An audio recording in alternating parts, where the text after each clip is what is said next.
timed yesterday when I read it, and it went almost 4 minutes. And I can identify when we come to that if you'd like. Before you start, Michelle, I did get a text from the town attorney. He said he's having some technical difficulties he's working on solving to join the meeting. All right, well, we'll just go ahead. Go ahead, Michelle. Okay, the first is from Brett Stark. His address is 21591 Madeira Road. If you are opposed to a partial reopening of the beach for residents, you need to answer this question. How is it safer to cram walkers, many with dogs, runners and bikers, onto thin strips of concrete than allowing them to disperse on a wide open beach? From a public health perspective, continuing with this approach is wrong from any perspective. Not only is virus transmission more likely in the present scenario, but it creates a physical hazard to residents. In one of my emails to the full council, I briefly shared that I had been involved in 2 near accidents on the sidewalk, one of which involved physical contact. Last weekend, my wife was walking our dog when she encountered 2 walkers coming toward her. They did not go single file, so she stepped in the road to avoid them after checking for oncoming traffic and was nearly hit from behind by a car driving down the wrong side of the road. The roads and sidewalks on this island are not sufficient to safely accommodate this kind of pedestrian traffic. Unjustified fear is the only reason for keeping the beach closed. The virus does not survive on the beach, but it may well survive on the sidewalk. Social distancing will be practiced and enforced by the residents. We've been confined for too long to risk our access by failing to social distance, nor will we tolerate it from others. There is less risk to opening the beach than continuing what we have now, where social distancing is physically impossible.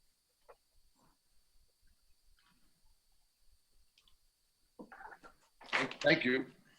Yes, the next is from Gregory SCASNY from Andromar. Today, I'm writing to you as a resident of Fort Myers Beach to urge you to open the beaches immediately with no time restrictions. I implore you to not use emotional reasoning in making this decision, but instead listen to the data and facts that surround COVID-19. Fact, we have had a total of 184 hospitalizations in Lee County related to COVID-19. This is in total, not currently hospitalized. This is in a county that has 770,000 residents. Fact, in Collier, Lee, Charlotte, Hendry, and Collier counties combined, there have been 60 COVID-19 related deaths out of a population of 1.34 million people.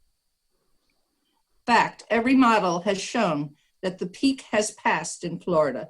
The latest IMHE model run on April 21st, 2020, shows that Florida's peak deaths for COVID-19 happened on April 2nd, 2020, and the peak hospital resource utilization for COVID-19 was on April 12, 2020. Fact, latest research from the National Biodefense Analysis and Countermeasures Center shows a COVID-19 half-line of 1.5 minutes in aerosol in an outdoor environment in sunlight and moderate humidity, and a similar half-life on surfaces in the environment, just like the environment at the beach. There are many additional data points that can be made, but there exists no data that points to the need to keep the beaches closed. Walking, biking, swimming, sunbathing on the beach are all healthy activities that need to be encouraged. Making the decision to keep the beaches closed goes against all data that has been generated about COVID-19. In addition, the council needs a plan to quickly, if not immediately, open Fort Myers Beach businesses. Once the beaches are open and everything is fine, a plan needs to be in place to quickly open the island businesses to start them on a path of financial recovery. We have done what we needed to do. The curve has been not only flattened, but smashed. I understand people are scared. I understand you may be scared, but you as a council were elected to represent the interests of Fort Myers Beach. It is time to show real leadership, follow the data, and make the right decision to open the beaches and have a plan to quickly open the businesses on the island. Gregory Skasny, Fort Myers Beach.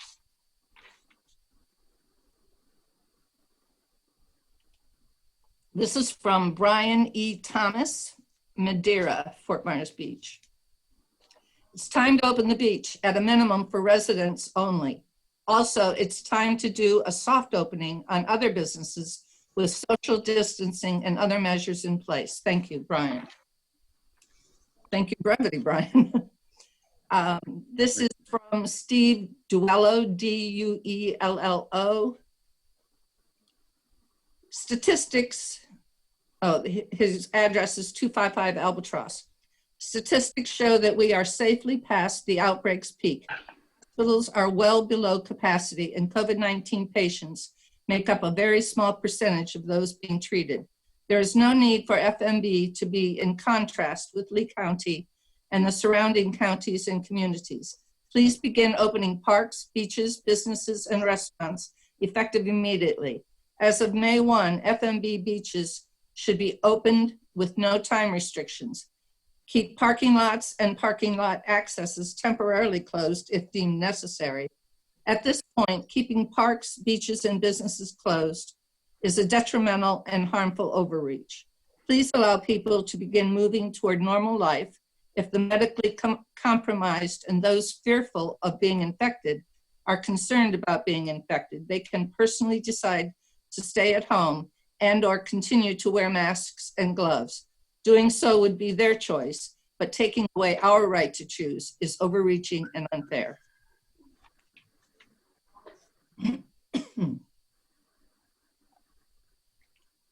This is from Penny and Bob Helberg, H-E-L-B-E-R-G, Bay Beach Lane. Do not yet open the beaches on Fort Myers Beach. We live on Bay Beach Lane and walk every day and enjoy the beaches like everyone else. However, why jeopardize our residents' safety after doing so well these past weeks?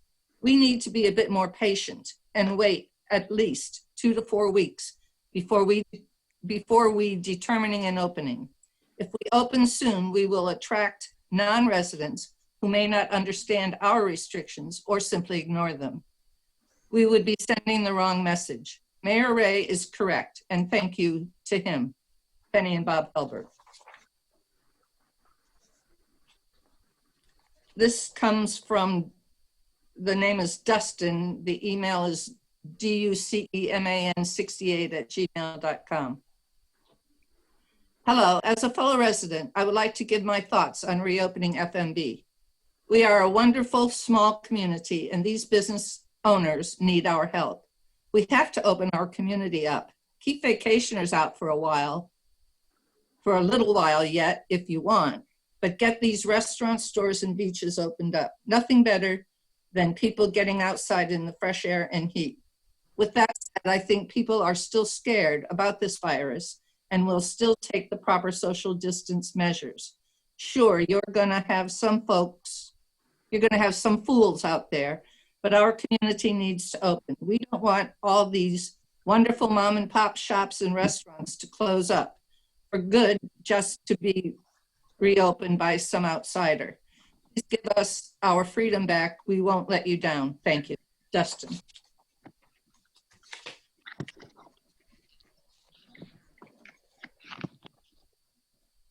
This is from jg@gmail.com. Good morning, Mr. Mayor, Ms. Vice Mayor, and council members. As a Fort Myers Beach property owner, I am writing regarding the review of the emergency regulations this morning. I applaud the action that the town council took on March 19 regarding the closing of the beach. This effort to get visitors to leave town and to slow the spread of the virus among the local population clearly had the desired effect, as there are very few visitors remaining. With the clearing out of the visitors, I am really struggling to understand why residents and property owners are restricted from accessing the beach. Locals using the beach for walking, running, biking, fishing, etc. does not introduce additional risk to the town. Obviously, these activities are outdoors and not in a confined space. So how does a person recreating on a wide beach introduce more risk than being on a narrow and sometimes crowded sidewalk. I understand that some residents are fearful that an infected person may be on the beach, and they have stated that the beach should remain closed to protect residents. Their opinions are indeed important, but opening the beach to locals does not compel them to participate. They can choose the same approach that they are using today to stay off the beach. They have that choice, but other residents and property owners should also have the choice to access the beach. I also understand that Mayor Murphy and Council Member Veach's views are grounded in doing what they believe is best for the town. They want to protect the residents and the town's reputation. We all share those goals. I ask them to be thoughtful about the opposition. Yes, keeping the beaches closed may feel like the right thing to do, but if the beach is open only to residents, then please help me understand how that changes the risk in any way. The people that are walking, running, biking the sidewalks and the streets of the neighborhoods will be the same ones that are accessing the beach. Also, what data is there to support the belief that it is specifically the closure of the beach that is keeping the number of local infections low? If beach access is allowed, please strongly consider not restricting the time for this access. Restricting the time naturally excludes those whose schedule cannot accommodate the limited time window, and it concentrates all of the people that want to access the beach into a smaller time frame. That is the exact opposite of what we are trying to accomplish with social distancing. In closing, I ask you to also consider pre-approving residents and property owners to sit, lounge, or sunbathe on the beach once the state lifts the stay-at-home order. Naturally, the social distancing requirements would still apply, and any groups sitting together should be limited to those sharing a household. Please do not let the recent images from Jacksonville and Orange County, California beaches influence your decision. Jacksonville has a population of over 900,000, and Orange County's population is over 3 million. In contrast, Fort Myers and Cape Coral combined have less than 175,000 residents, and we are asking only for the 7,100 Fort Myers Beach residents and property owners to have access. Thank you very much for allowing me to address you this morning and for your consideration. Sincerely, John Graham.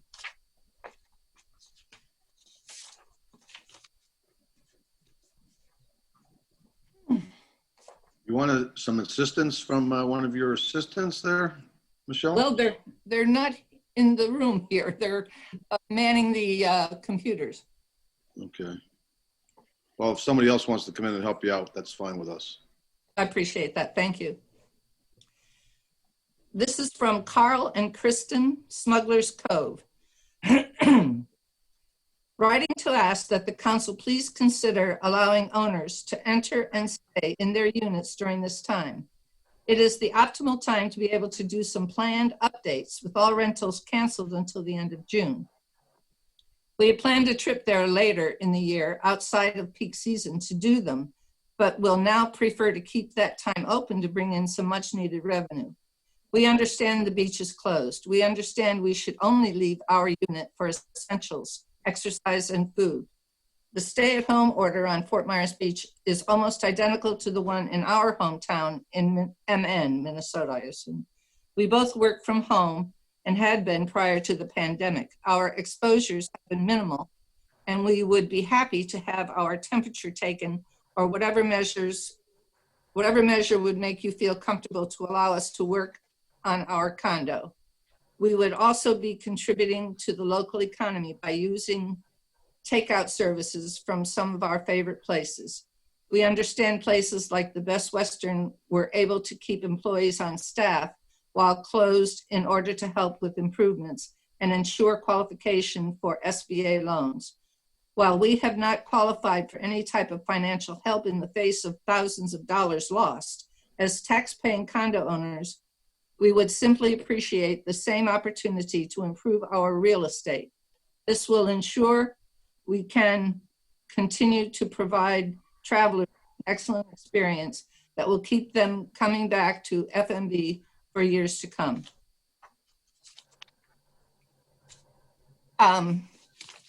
Looks like Christy Corey is offering to give me a hand here. So excuse me one moment.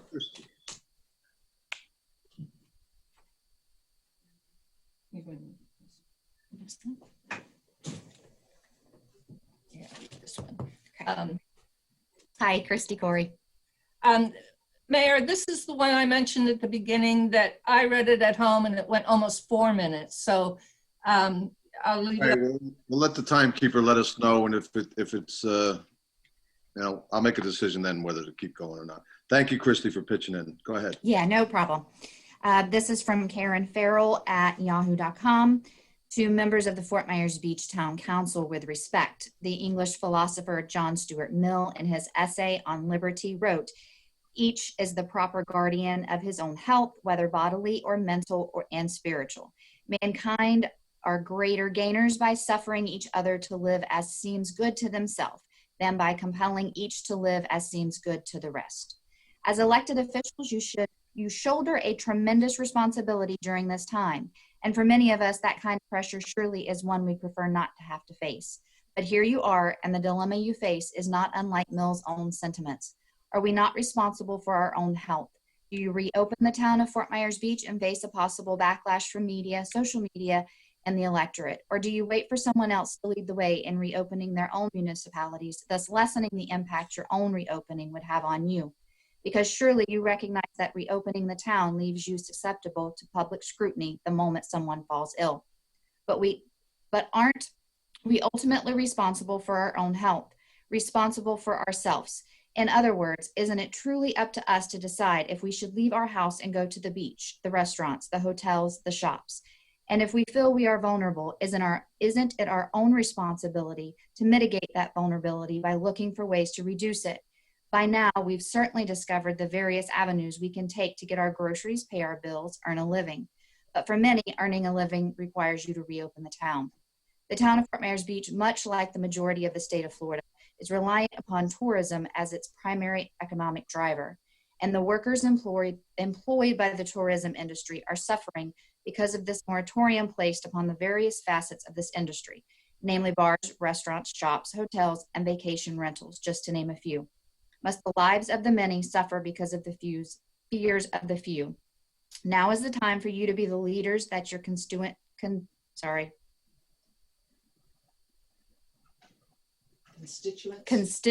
need. The leaders that your constituents elected. As an employee of one of the aforementioned tourism segments, I can assure you that I, for one, will support you in this very difficult decision-making process.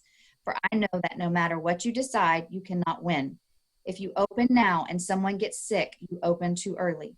If you wait for other municipalities to open while yours suffers, you will have waited too long. And there are many here in Fort Myers Beach who understand that and still want to move forward. It is time for government to get out of the way so that this great town can get to business at hand. As Mill concludes in his essay, a state which dwarfs its men in order that they may be more docile instruments in its hands, even for beneficial purposes, will find that with small men, no great thing can really be accomplished. It is time for us to accomplish great things. Thank you, Karen Farrell. Thank you to Mr. Farrell. I think we all read that last night. I did anyhow. Spoken like a true Irish poet. Thank you. Go ahead, Kristen. This is from James Phelps. I own 2 condos in the north end of Fort Myers Beach. Please open the beach. The vast majority of people understand the importance of social distancing and will respect each other's space. Businesses need to make money. Employees need income. Fort Myers Beach needs tax dollars. Opening all types of businesses need to start immediately. Are Fort Myers Beach finances in danger without the massive tax revenue not collected since March? Thank you for listening. Jim Phelps.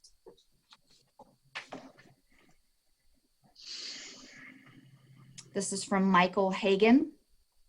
Cane Palm is planning for reopening earliest June 1st and latest July 1st.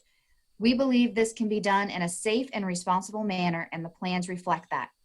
All unit entry doors are to walkways and open the environment, no hallways. Plans to control entry to the elevator and stairwells include specific guidelines. Plans to control the number of persons at the pool are specific. There is no restaurant or bar. Plans for the staff include social distancing measures, hand sanitizers, etc. Historically, the late spring, summertime reflects limited number of visitors. It is an ideal time for vacation rental properties to begin the reopening process, practice and adjust before the late 2020 to 2021 season. Everyone invested in the town of Fort Myers Beach is financially impacted, whether it be residents, property owners, workers, or others, and the town itself.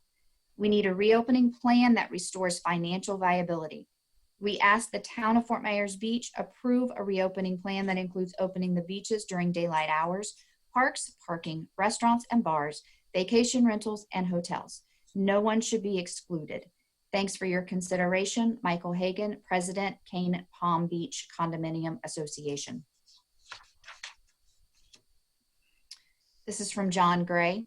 Council members, I am a 53-year-old resident of this island and local business owner. On this island, we have invested a huge effort to control the virus. After a virtual 5-week quarantine, to invite guests at this time could be a tragic mistake. How could you enforce a residents-only open beach? With cases continuing to mount in Lee County, please do not quit the game now. Stay the course. John Gray, Glenview Manor Drive. Mayor, council members, and local residents. This is from John Richard Spellman. As a property owner and seasonal resident, I would like to not only express my opinion, but also cite a few statistics I hope will encourage more expansive use of our beaches. From an opinion viewpoint, I feel the suggestion expressed last week at council to allow the beach to be used from 7 to 9 a.m. is too restrictive. My wife suffers from an autoimmune disease.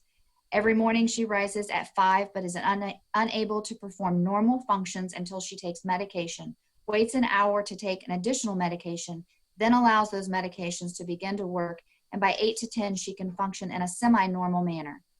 I am sure others have Crohn's or similar autoimmune diseases experience like problems. A longer morning window of usage coupled with a late afternoon window would be advantageous for those sufferers. 2 usage windows would also permit those working an early shift to use the beach late afternoon. From the initial stay-at-home recommendations from federal, state, and local officials well over 30 days ago, the vast majority of our residents have complied with new behavior patterns such as social distancing and coughing or sneezing into our elbow. With an incubation period thought to be 14 days, the 30-day stay-at-home policy has done what it will do for those who comply. For the number small of those who have chosen not to comply, another 2 weeks or another year will not change anything. From a statistical view, there are several items that would suggest opening the beaches without restrictions immediately. Let me cite a few items. The latest statistics indicate that an 85-degree temperature with high humidity and direct sunlight, the virus will die in under 2 minutes. Since February, there has been a 34% increase in anti-anxiety drugs being prescribed due in part to confinement. Going outside to walk is proven to be good not only for one's physical health, but also mental health. As of Sunday, April 26, 2020, the Florida Department of Health reports only 7 cases of COVID-19 on Fort Myers Beach. Most of the seasonal residents have returned north, and the population is not so large as to overcrowd the beaches. The practices that we will all become familiar with, such as social distancing and not gathering in groups, will promote a non-spreading of the virus. The sidewalk are 4 to 5 feet wide and are shared with bicycles that often are within the 6-foot suggested spacing. This is complicated by several areas of construction with no usable sidewalks. By opening the beaches, walkers can walk safe, healthy, and free to space safely with other walkers. I suggest that bikes be confined to the roadway or sidewalks to allow beaches to be used exclusively by persons walking. Finally, the most compelling thought on this issue. Anyone who chooses not to walk the beach or chooses to confine themselves at home for another week or 6 months may do so. There is no provision in my recommendation, nor in any potential resolution to be considered by council that would compel anyone to go to the beach or to a restaurant against their God-given constitutional insured rights. John Richard Spellman. Ray? Yes. The town manager was indicating time. I don't know if you saw him for some period of time. I did not. Roger, stick your hand up in the air and, okay, that's the sign. Okay, good enough. I'll watch for it. Thank you. Okay. That was lengthy. This is from Nancy McIntosh. Dear FMB Council, while we all recognize the need to close the beaches to the general public in order to discourage visitors to the area and reduce the spread of COVID-19, many of us are trying to keep our health and fitness levels. While friends and neighbors tend to be outdoors, fitness people and in general like to keep very active. While not all options are open to us at this time, there are multiple activities that we can safely participate in if given the space. We are separately walking, biking, jogging, kayaking, practicing yoga, and calisthenics. We all used to walk, bike, jog on the beach in early morning. It is a safe place to do so. I would like to request that the beach be opened starting this week for local properties only to use for the purposes of walking, jogging, and bike riding. Keeping the parking areas closed and do not permit anyone to bring chairs, towels, or any other item that would indicate stationary uses. We already have identification of property owners in place, the large hurricane reentry passes. Anyone using the beach for the allowed purposes would also have to be prominently display their pass. This would allow safe outdoor exercise for those of us who have been forced to walk, run, ride on the sidewalk and roads. We could again easily keep a safe distance from others while keeping fit and safe. Personally, I have screamed at pedestrians not wanting to share the new, very wide sidewalks and bicycles and nearly hit many times by vehicles on the road, even while using the designated bicycle lanes. With all the drivers that I see using a phone while driving, it is very dangerous to be on the road. And many drivers don't seem to be aware that where there are no bicycle lanes, bikes are allowed in the vehicle lane. I have experienced many close calls with aggressive drivers showing their displeasure at my presence in their lane. Sincerely, Nancy McIntosh. Now, these are not identified as residents. They may be business or property owners on the beach. So I don't know if you could make that known too. Okay, Michelle just stated that the following emails are not known to be residents. Yeah. Okay, But you heard her, maybe business. but maybe businesses. Yes. Property owners. Thank you. You're welcome. All right, this is from Bob Fiera. Town council members, I fully understand that the elected officials of the board are under extreme scrutiny to reopen the beach safely. However, I see no official plan in place. If the end goal is to methodically let up on the restrictions that have been put into place, then draft a phase-by-phase, weekly or monthly plan that demonstrates a safe approach to getting our community back on its feet. Staying silent for weeks on end, waiting for the governor to tell you how to do this, is going to close businesses down permanently and further hurt our community and its people. The residents of this island deserve to be kept informed of their immediate future, as most of them are now unemployed and struggling daily to survive. It is time for this council to lead and make the tough decisions. Sticking your head in the sand will not make the facts go away. Make a stand and open the beach safely, but also with a purpose. People will social distance and businesses will protect their customers. At the very least, formulate an orchestrated analytical strategy. This should have started a month ago. Your response to this community is way overdue, and now it's time to step up as leaders and make the decisions to initiate phase 1 of reopening the community. Having full day access to the beach while self-distancing should be a no-brainer decision and a start for this week. Bob Fiera, managing member of Shuckers and the Cottage Bar.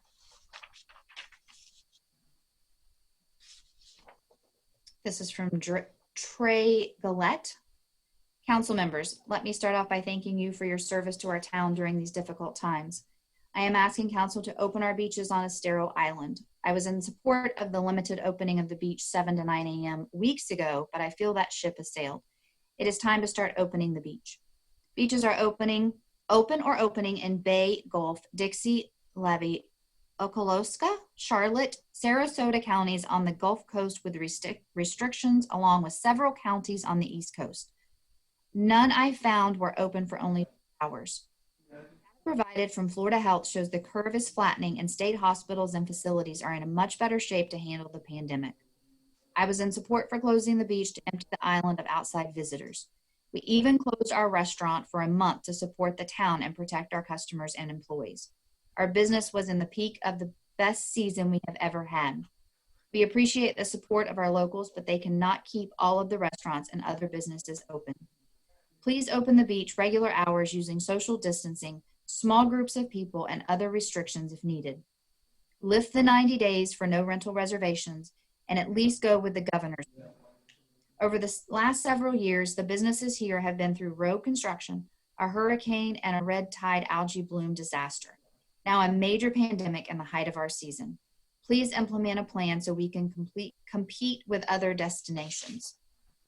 Thank you, Trey Gillette, resident and business owner, Tuckaway Cafe. You doing okay? I'm okay. Okay. Carmen Sarge. Thank you for allowing me the opportunity to share my opinion. For 35 years, I have owned, used, and paid property tax on 4 timeshare weeks at Marina Village at Snug Harbor. I have great respect for FMB, its full-time residents, and the improvements made over these 35 years by the town councils. I believe, however, that the town's economy will be unnecessarily harmed by not allowing rentals until July. I am asking that you consider moving the rental availability date forward to Saturday, March 30th, 2020, which will bring in 4 weeks of additional economic recovery to Fort Myers Beach. I also believe that fears of tourists acting irresponsibly are unfounded, as we are all living with the experience of responsible social distancing now wherever we reside. Sincerely, Carmen Sarge.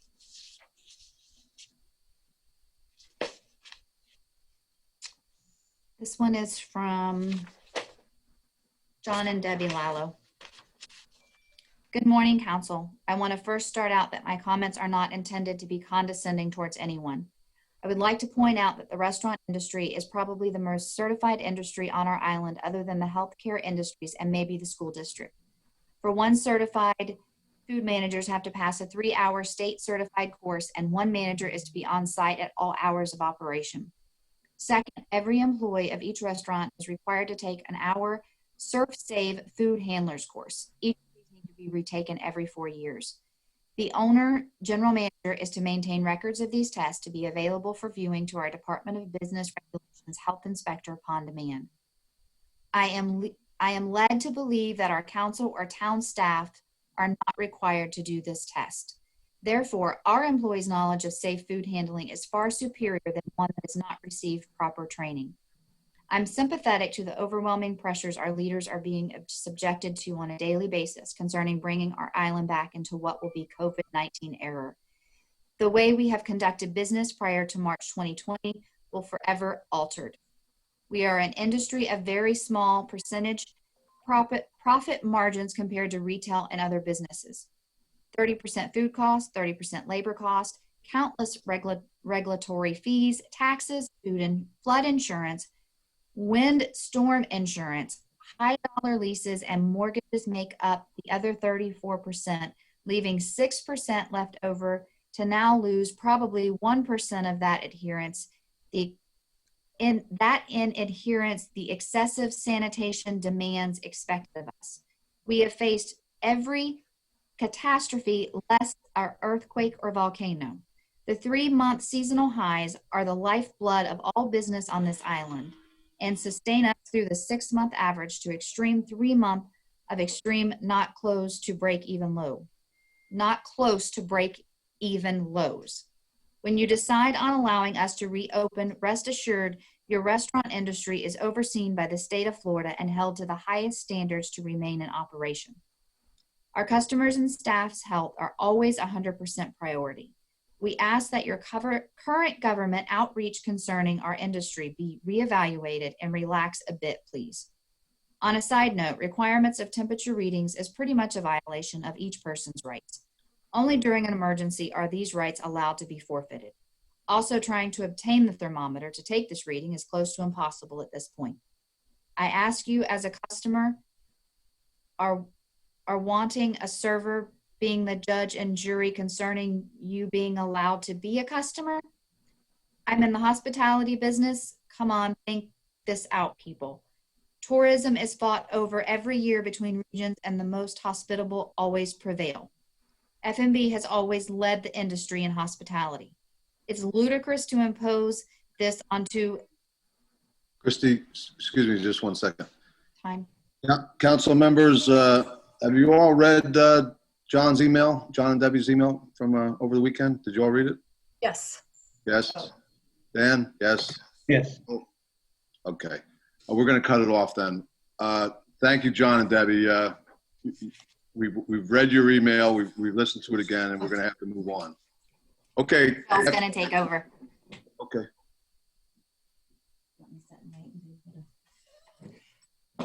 Mayor, I have an email from former council member Joanne Shamp. I believe she copied all the council members. She did. Would you like me to read hers or Well, I'll tell you what, okay, read it, and if it's lengthy, then we'll cut it off after the 3 minutes, but I don't like to do that to a fellow former council member, but since we've all read it already. Go ahead.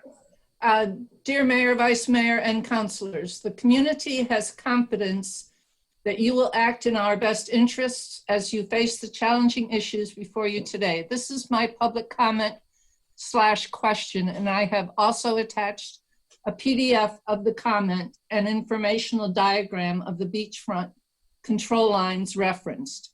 If discussion of any reopening of the beach occurs, I know that the council will protect the rights and safety concerns of the beachfront property owners, both commercial and residential, within your plans and announcements, as we need to indefinitely continue to socially distance in our homes and beachfront yards.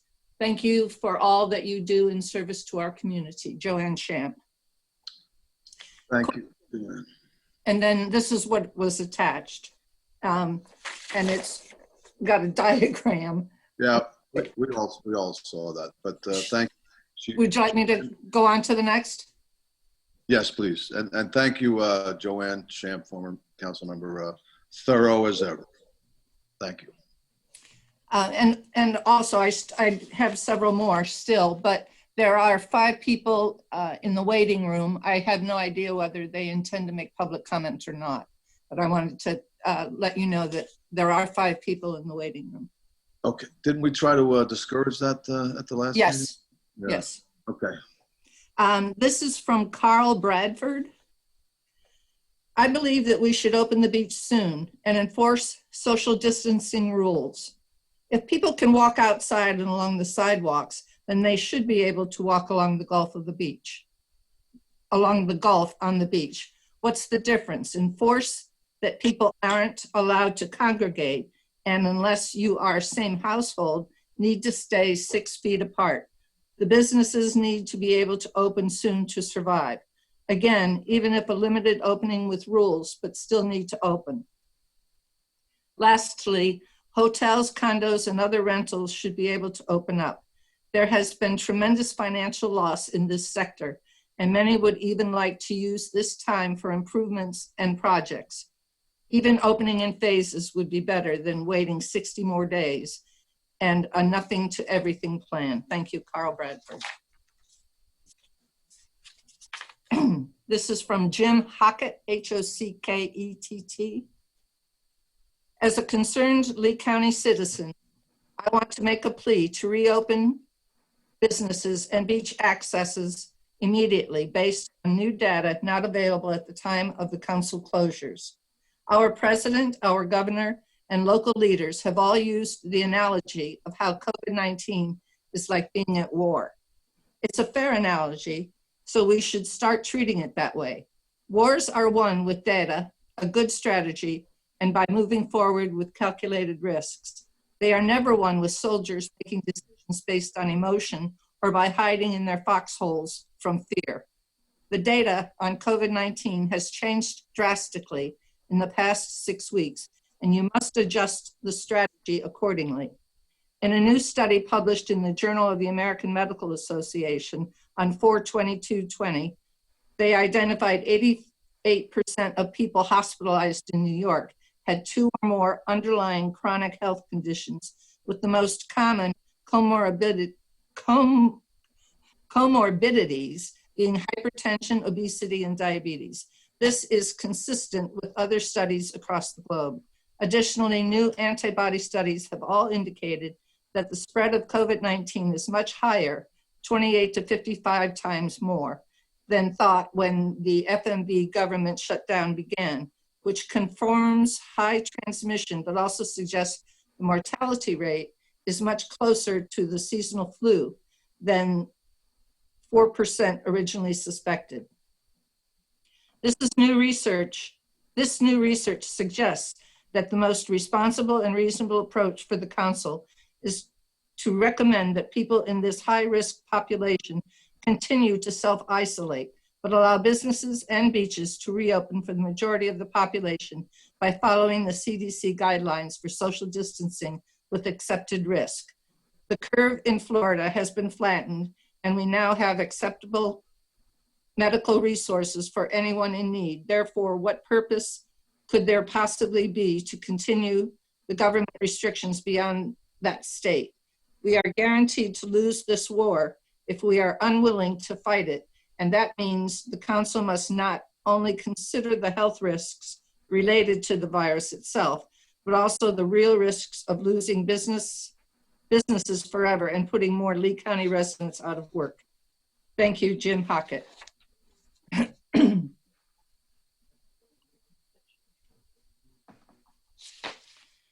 I am not a resident. This is from DHOLWADEL at yahoo.com. I am not a resident of FMB, but live in Southwest Florida. I feel it is time to start opening the beaches and businesses. It would be very sad to see many of those businesses close as a result of all this mess. I find it very disheartening to see the fear that has been instilled to the American people. People have become harsh, if not evil, towards each other.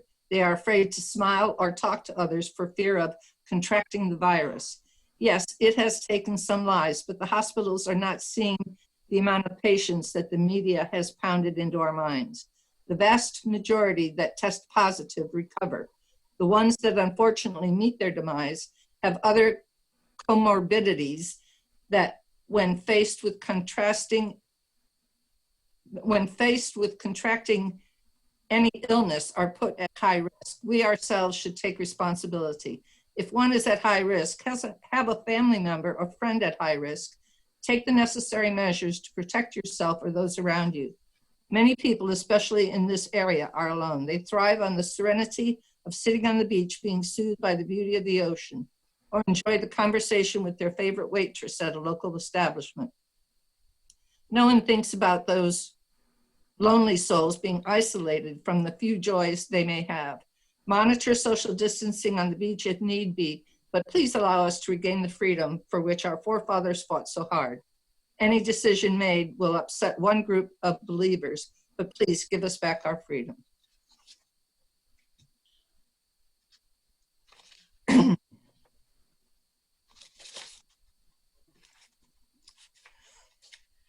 This is from Vance Olson. Very frustrating to see other beach areas opening in the state and nothing happening here. You can't stop the virus, you can only slow the spread. With most snowbirds and spring breakers gone, it is past time to loosen the rules and attempt to make our lives better. Best regards, Vance Olson. This is from Nancy Lane. I respectfully request that you open up Fort Myers Beach by May 1st or sooner.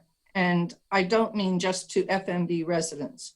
We live in Fort Myers and have always made several trips to the beach every week for the last 16 months. Each time we go to a beach access toward the middle of the island, park our car and pay our $6 to $10.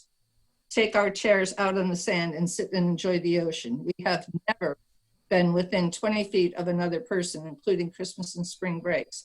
I find it very difficult to understand how allowing parking and access to the beach like this is going to spread anything, especially now with the season over and snowbirds gone.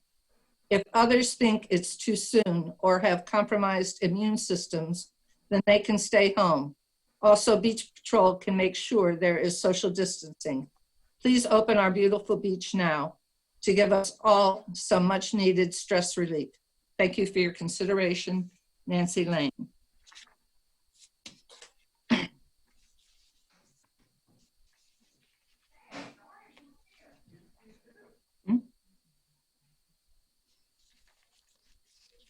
This is a long one. Christie's offered to read it. Let me go through this one. It's from Lauren Dillard. We've all learned from the news that data about positive case results are reported under the residence of the person tested.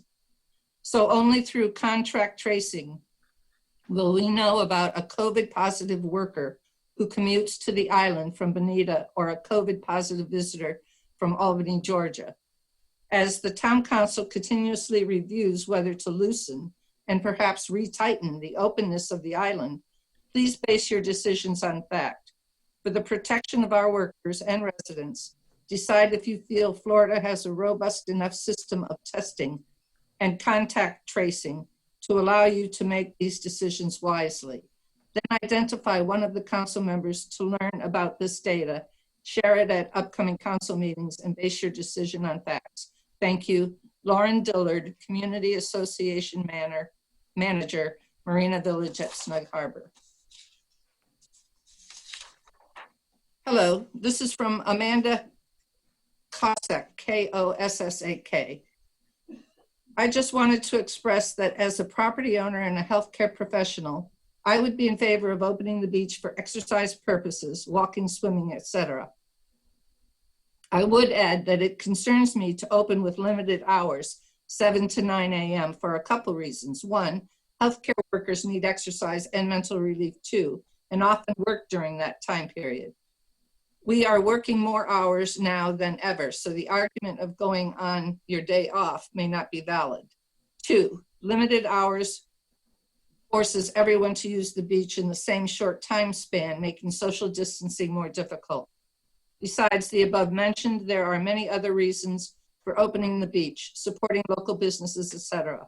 I think there is a safe way to do this with regulations and guidance.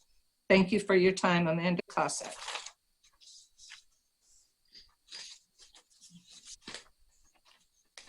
This is from Carol, S-I-M-O-N-E-A-U. Open the beaches. We need to get back to work and rely on people staying in the hotels to make our living. No help from the state, unemployment, and no money coming in. Other cities are opening up, and so should we. Carolyn Simonu. This is from Paul Jungwirth, J-U-N-G-W-I-R-T-H. Good morning, just an observation. I'm allowed to walk through, shop and mingle in a 1,000 square foot hardware store. I'm allowed to shop in a 500 square foot liquor store and a 750 square foot 7-Eleven. But I'm not allowed to walk a 7-mile beach. Come on. Thank you. Paul Allen Jungwirth. This is from Andy Clemens, C-L-E-M-O-N-S. Good morning. If you decide to open the beach, please do not make the decision effective for island residents only. We live on San Carlos Island, and while we may not live on Estero Island, we most definitely live in Fort Myers Beach. We are supporters of the island restaurants and shops and live there full time. Please let us be considered when you discuss access. Thank you, Andy Clemens. I think I'm gonna ask Christy to step in here for a minute, if you don't mind. No, I don't mind at all. Thanks, Christy.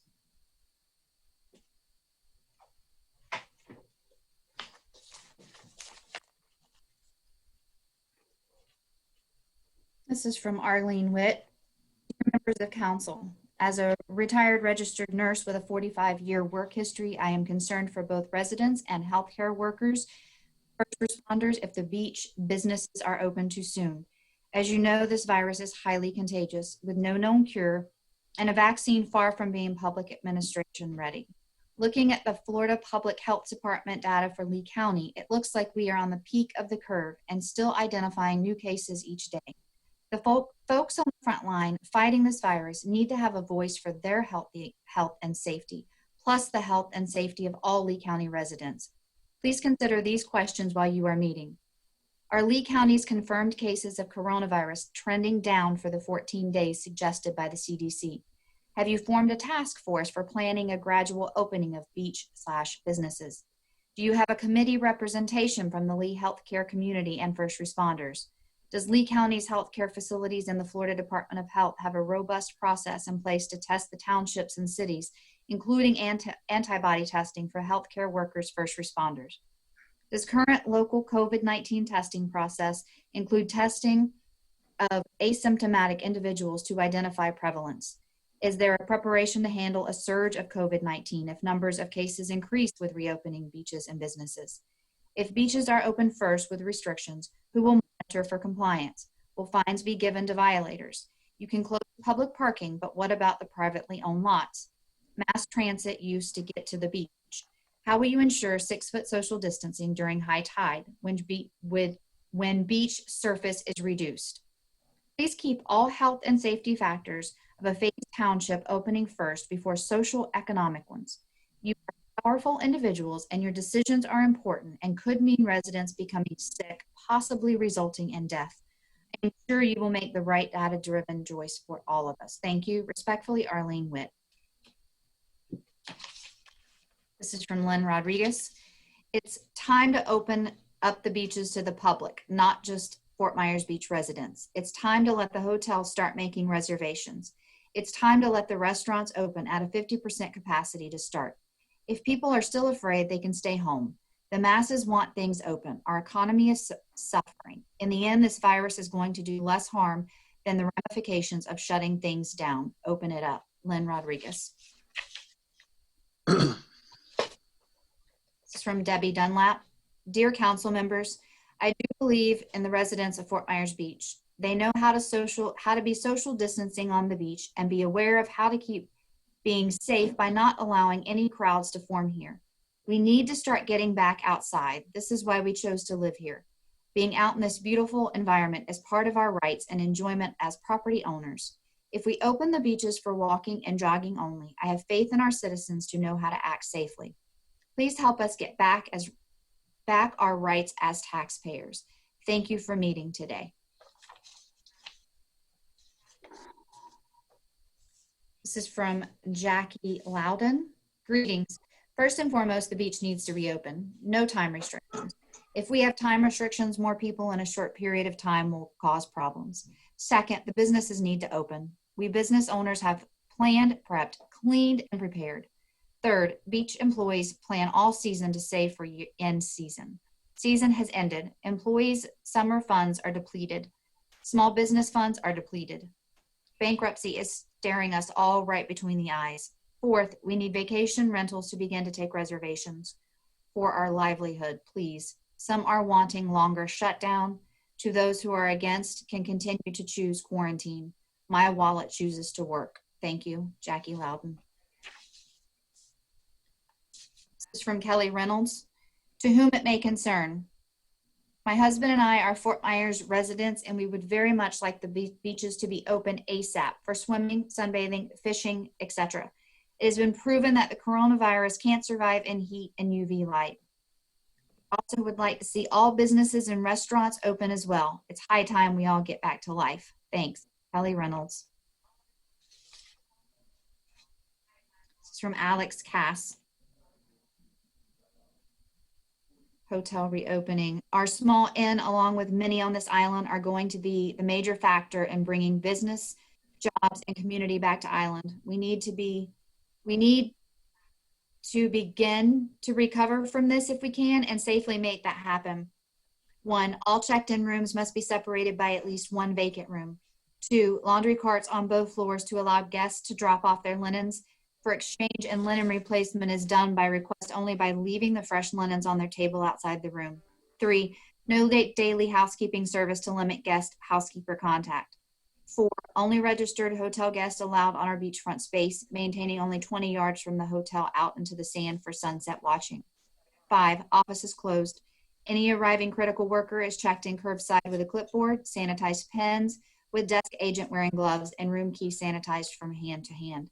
6, all reservations are screened and must be an essential worker during critical work on Fort Myers Beach. COVID-19 exemption paperwork is submitted to Todd before any arrival takes place. 7, all public areas are wiped down with sanitizer rags each day, railings, pool gate, doorknobs, etc. 8, ice machine was shut off to keep guests from touching common places. 9, all All hallway trash cans were removed and guests asked to dispose of their own trash in the dumpsters to minimize the need for us to touch these common areas. 10, Nick, our maintenance director, and I have been living on property around the clock, well spaced from any guest rooms to ensure that there is supervision of all guidelines at all times. 11, guest rooms are not cleaned post-departure till at least 24 hours have passed to minimize live germs from getting in contact with housekeeping. 12, when departed rooms are cleaned, housekeepers wear masks and gloves and take extra measures to disinfect all room details, fridge handle, telephone, faucets, etc. 13, Clorox wipes and hand sanitizer are essential in-room amenities for all occupied rooms. 14, any maintenance request is only done once a guest has temporarily left a room. Maintenance person enters with gloves and masks to complete. Oh, I'm sorry. That's from Carousel Beach Inn. Got it. Okay, Michelle's coming back. I have two emails. One is from Tom and Annie Babcock, and it was sent in on Thursday, but it was sent to each of the council members. So I'm asking whether you would like me to read this. Okay, you can read it. If it's under the 3 minutes, that's fine. Yes, my name is Tom Babcock, a resident of Fort Myers Beach. Data states that the median age of Fort Myers Beach residents is 67.9. The median age for all of Florida is 42. Chances are that the median age of visitors to Fort Myers Beach looks similar to the median age of Florida. The elderly are at greater risk of dying of COVID-19 if infected. 77.8% of the US deaths are 65 years or older. Asymptomatic carriers of COVID-19 are younger, with one study finding median age to be 31. The reopening of Fort Myers Beach must protect its residents as well as its visitors. An island with only 2 ways on and off provides an opportunity to control access, just like after a hurricane. The temperature of every occupant in a vehicle coming on the island, including returning residents, should be checked. If tested high, the choice is non-residents must turn around. Residents must self-isolate for 14 days. Everyone should observe social distancing and wear a face covering when entering any building. The return of occupancy in lodging establishments needs to be controlled based on Fort Myers Beach zoning districts. The first to open would be the commercial resort district, which is hotels and motels. Vacation rentals in residential zoning districts should follow. The first to open would be in the residential multifamily district, followed by the residential conservation district, and then the residential single family district. This should occur over several weeks in order to see if there is an increase in infections. This helps protect the safety of Fort Myers Beach residents.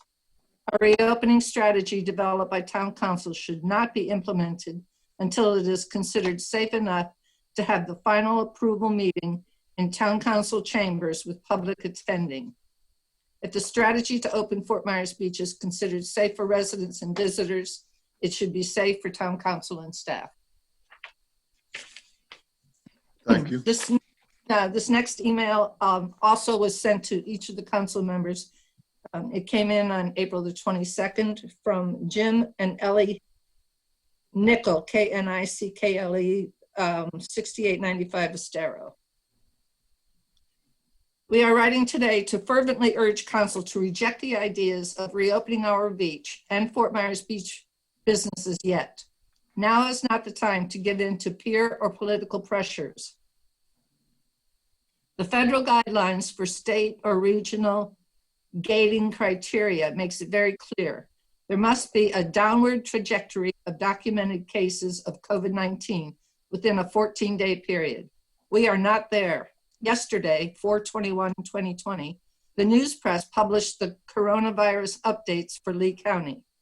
In the 10 period from April 12 to April 21, the confirmed cases of COVID-19 in Lee County rose steadily each day from 617 on 4/12/2020 to 795 on April 21, 2020. going up by approximately 20 cases per day. We are on the upward trajectory of the curve, not at the apex or on the downward trajectory.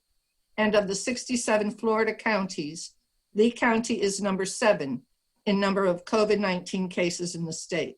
Now is the time to be considering and discussing ideas and plans for reopening, so that when we are past the apex of the pandemic in our county, we will be ready to implement those plans. We know this is hard on everyone, financially and emotionally. We are experiencing it too, and learning to adjust to living more simply and frugally. For those in our beach community who have been devastated by business closings, perhaps council could, in their discussions, explore ways in which the town can partner with local organizations that are trying to offer support to those most in need of help. We need to remember that when Fort Myers Beach reopens, we want all of our residents to still be alive, well, and with us. Thank you, Jim and Ellen Nickel. And that concludes all of the emails I've received. Are you sure? Okay. Thank you very much. I hope I captured them all. Well, thank you very much, Michelle, to you and Christy both for it was an arduous task.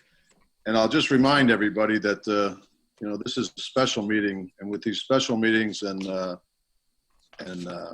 emergency meetings, typically public comment is not even on the agenda.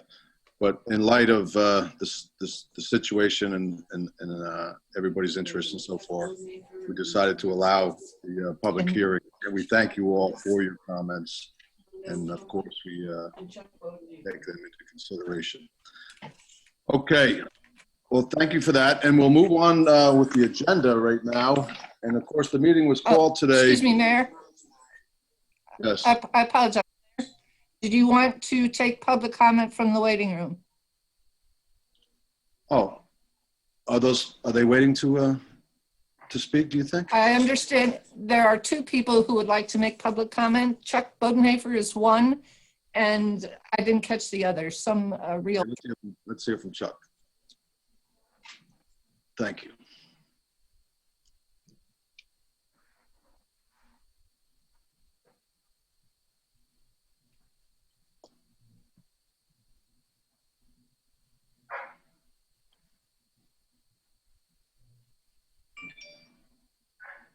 Okay.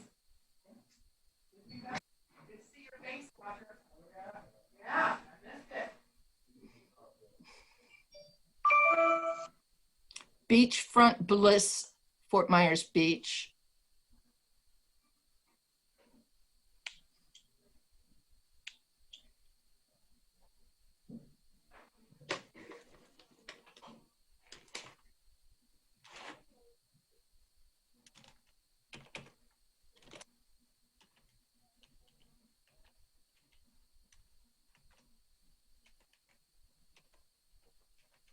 Well, I'll tell you what, if we can't get them on, if they'd like to email their comments in, maybe we'll try to get them in later on, but this doesn't seem to be working.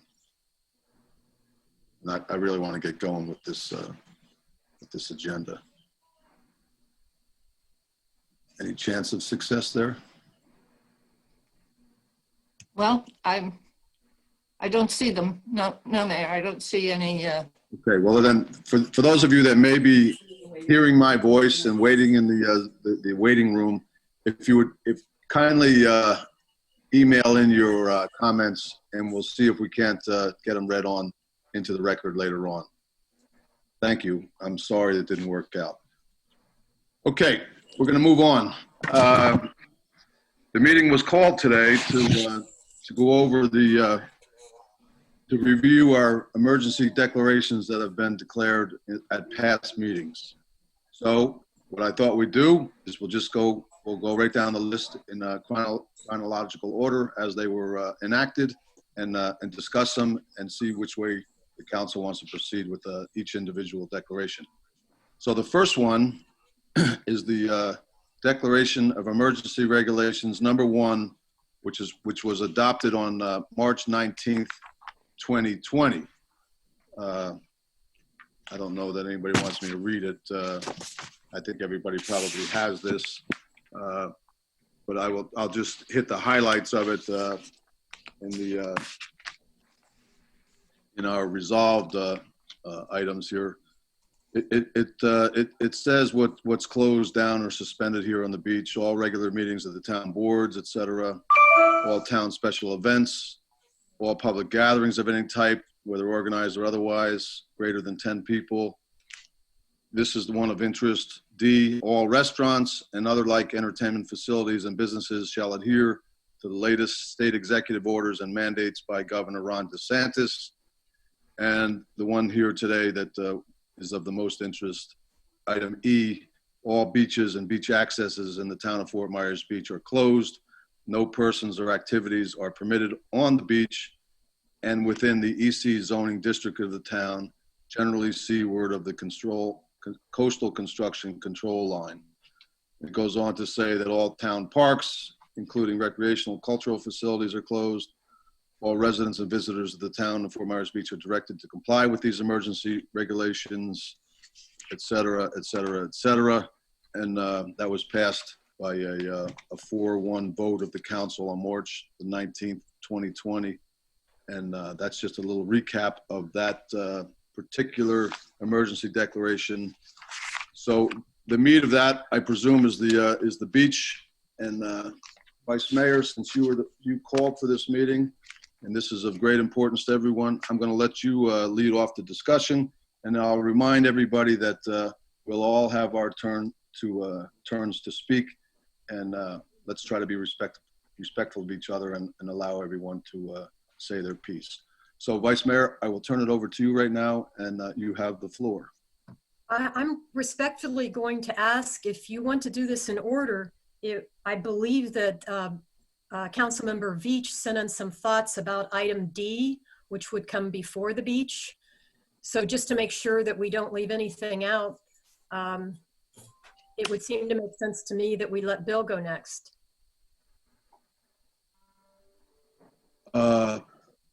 Of item D. Okay. All right. I failed to look at that, the restaurant issue. Okay.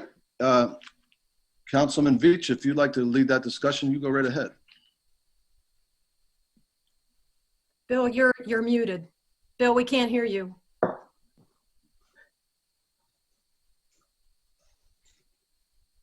Okay. Yeah, when we were reviewing these emergency declarations, it seems to me that this section D really doesn't say anything. It just says, people will adhere to the rules that are by a greater jurisdiction. My concern is that we haven't done what I think is enough to come up with a plan. Like a couple of the people who had public comment said that we don't really have a reopening plan. We haven't gone through, I know I applaud Mayor Murphy and what he's done to form a group to get together and talk about how to do this.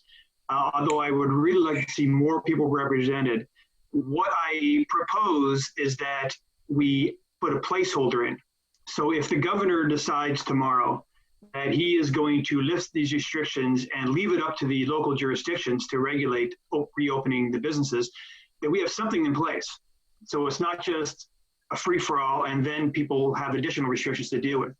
It also to come up with a plan based on the different business sectors to say that, this is how you reopen. So the businesses have a plan.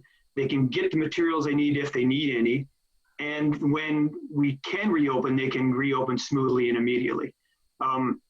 So what I propose is we take D and we actually put a placeholder rule in it and then the placeholder is just a temporary thing, that we make a point of meeting with the industry segments and discussing a plan for them to follow to how we can reopen as safely and as soon as possible.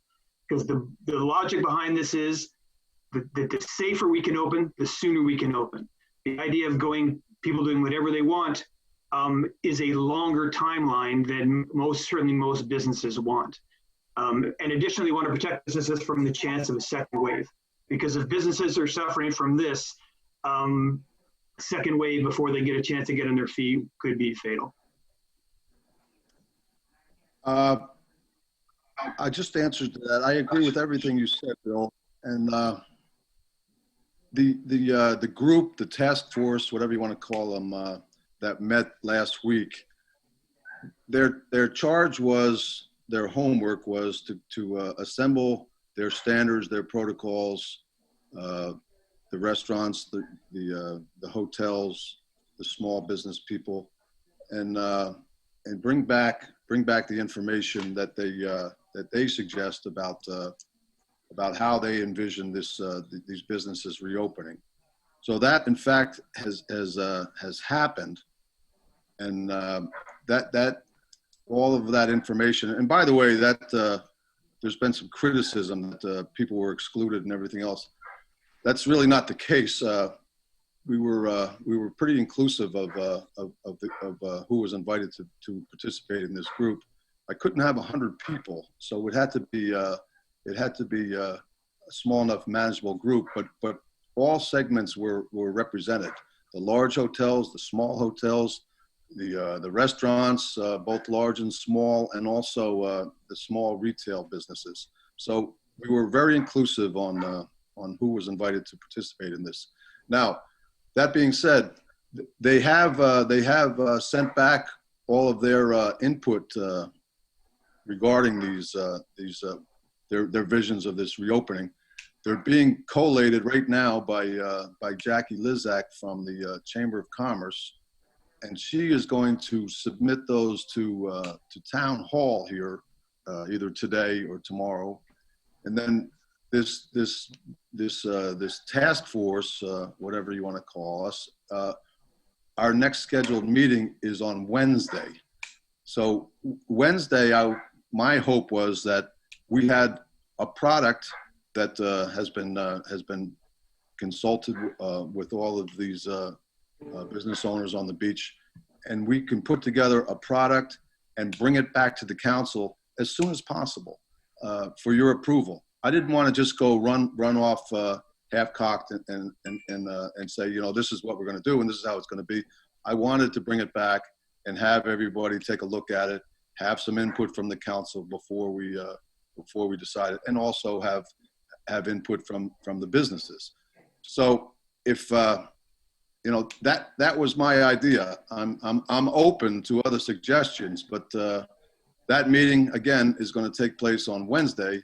And if need be, if the need is that great, we could get together again on Thursday or Friday or whenever. But as I say, I'm open to suggestions on that. But that is a recap of where we stand right now with that.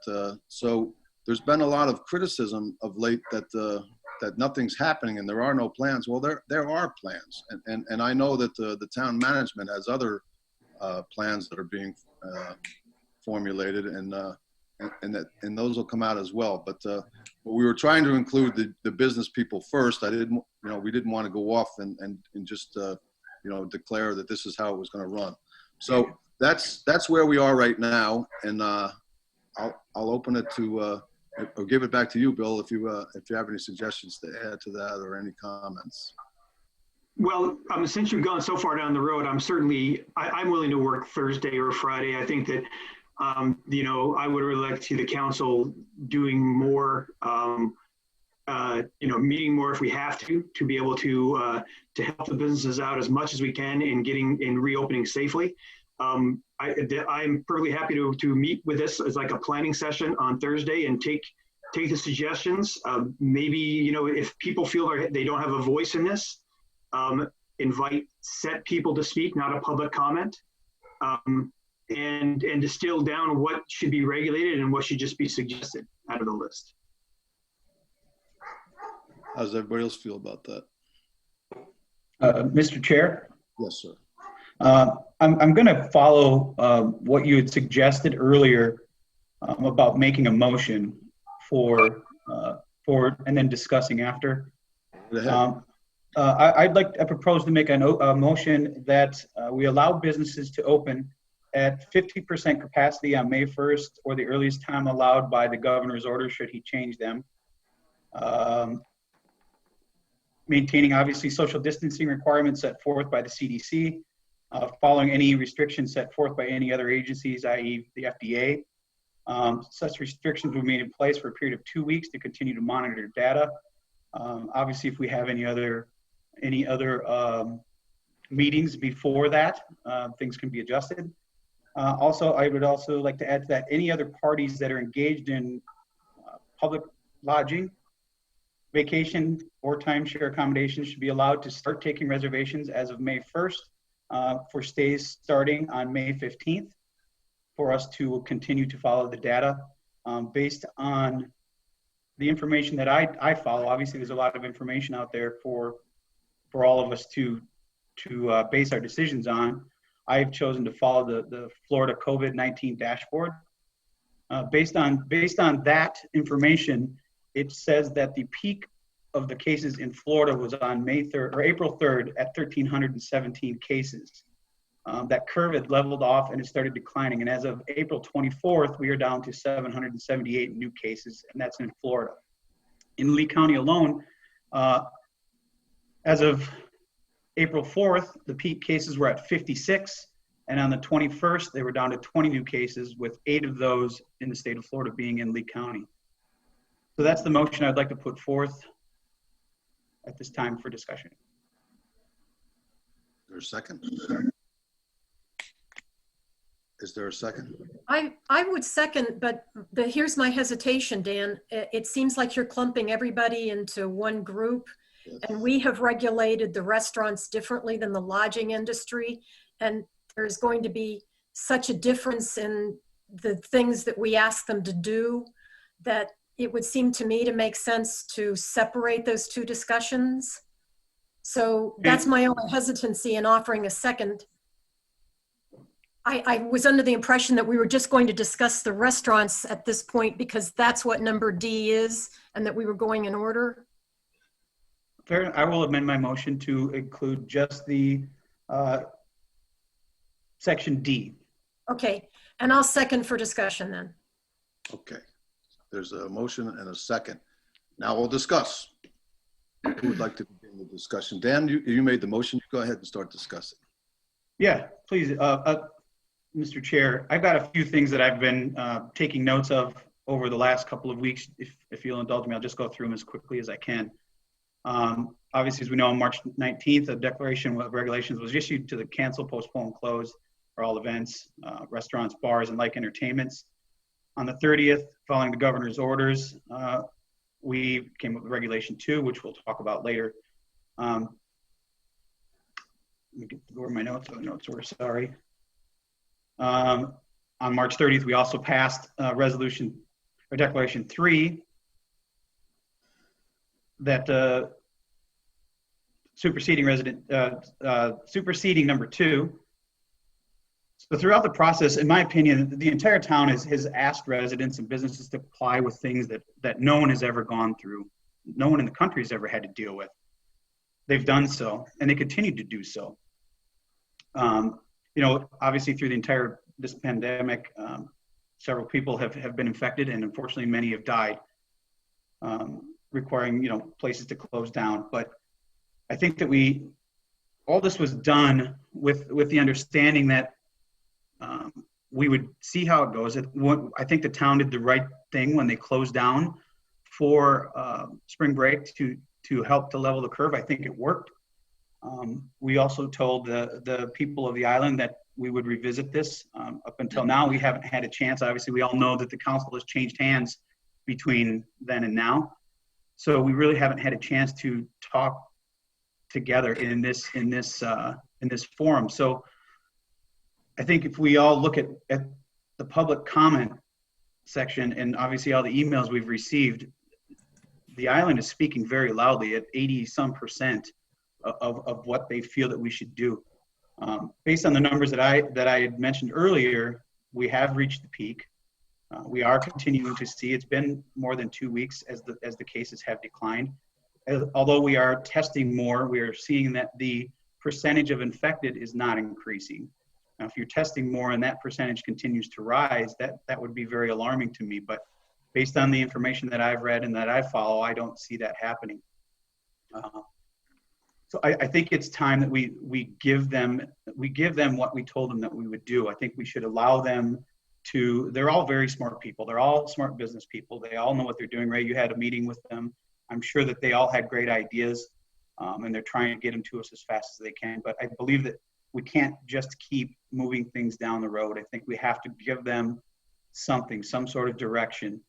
Let them come back to us and tell us what's the best practice based on what they find from the CDC, the FDA, and everything. We all know they're going to be very probably heavy regulated, even more than they are now. Who are we to tell them how we feel they should run their business? And are you done? Yeah, sorry. Okay. I'll just respond to some of that. That's exactly what we are doing, Dan. I mean, we're not telling the restaurants how to run their business. I requested the restaurant owners and the hoteliers and everything to come back and present to us what their best practices are, just so we have them, So we're not telling them, they're telling us. So, and then we're going to promulgate that to all the other businesses on the island and hopefully have buy-in from everybody along those lines. So that's really what the goal is. And I think we're on the same page. It's just that, I mean, that's the way it's being done. And to your comment, I just have to respond to your comment. You said 80% of people on the island agree with that point of view of opening up the beaches. I think what you probably meant to say was 80% of the responding people to you. Do you want to clarify that statement? Yeah. So that's what I meant. 80% of the comments that I've received and that we received today have been in one degree or another. That's entirely possible. You know, as we all know, though, a lot of people, the less vocal people are less inclined to respond. But anyhow, we'll let that go with that. And other comments here for discussion on Dan's motion. Mr. Chairman? Yes, sir, Jim. I just have a couple. Is our town attorney on with us at this point? You know, I have no idea. I can see him. Yes. He's Okay. muted. Yes, I am. I just wanted to get us, if you could give us a brief overview with respect to the legal dynamic of where we are in juxtaposition with the state of Florida on the restaurant issue. Does the state edict expire on May 8th? I keep hearing that. Could you just give us a brief update as to where the state is on the restaurant issue and how this particular motion would jive with the particular state executive order? Sure. The governor has entered a series of orders. The first one, declaring a state of emergency, runs through May 8th or 9th. He then entered a series of subsequent orders, including the safer at home, as well as some of the other orders that restricted and ultimately ended up closing restaurants. And those orders expire at the end of this month, and although there is language in there that says unless extended. So there's at the state level, there's an inconsistency where the declaration of health emergency, the state declaration overall, runs into the month of May, whereas several of the executive orders that are being discussed here are scheduled to expire at the end of April. John, just a further clarification, if I may. It's my understanding at the end of this month is the ban on reservations for hotels and short-term rentals. That expires, but it's the restaurant ban that expires on May 8th. Is that correct? I don't, give me a moment because I have them up and I will, the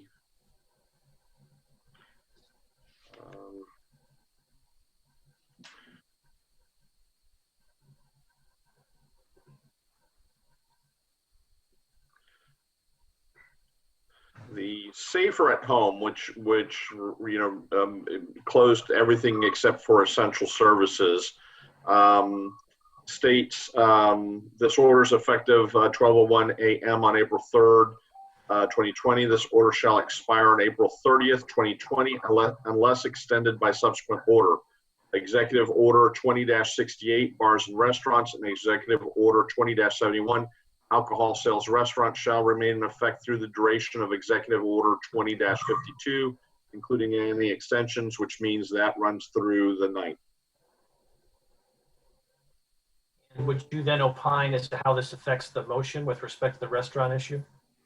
Well, I think that certainly it is my opinion that the governor has stated on a number of different occasions that his orders are the minimum, so we can't vary from those. So to the extent that we, that you, and I previously, you may recall, stated in my opinion that in many respects, our order number 3 was completely superseded by those executive orders that the state entered. Bottom line is that I don't believe that we can do anything that is inconsistent with those executive orders. So the earliest we could lift any restrictions on bars and restaurants would be May 9th, And assuming the governor doesn't extend them. Right.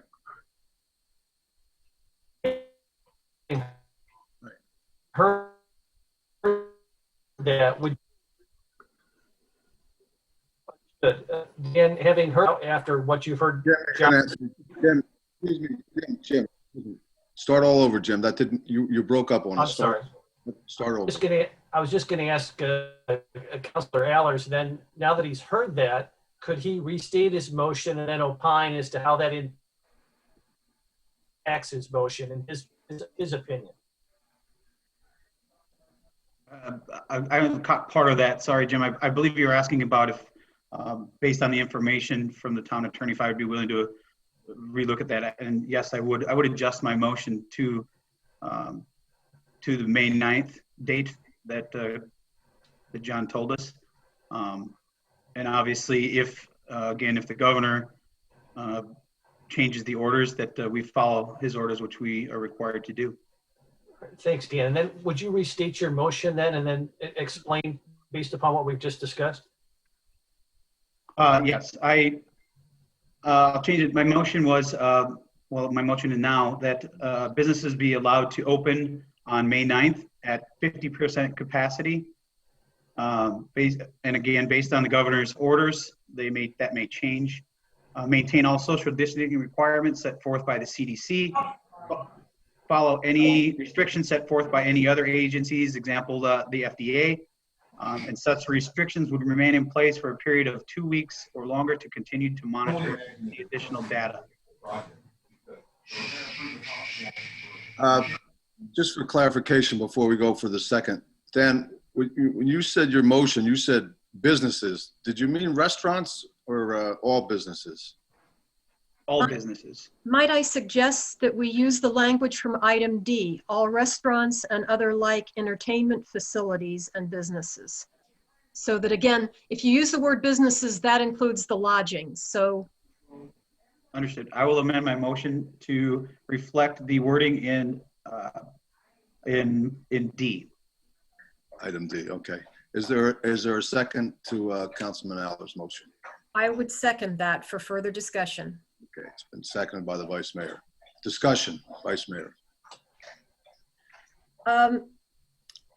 I thought that Bill had a very good point to make in saying that we didn't want to allow the governor's orders to expire and that everybody reopen without us examining whether we need to put any restrictions in place. And Bill had sent us some specific ideas that I believe that he was meaning to address those specifically to restaurants, although we do have an entertainment facility, which would be the Beach Movie Theater, that we may need to have a separate discussion about. I thought that the 5 suggestions that Bill had were logical and good things that we might want to consider. I believe that they're all things that I've heard discussion of already from people in the restaurant industry. Some may have mentioned one and some may have mentioned the others. The items, maybe I should read them or allow Bill to read them because they aren't part of the record. ahead. Would you like for me to do that, Ray? Sure. Bill, do you mind if I read your 5 things? No, please do. I've got it in front of me too.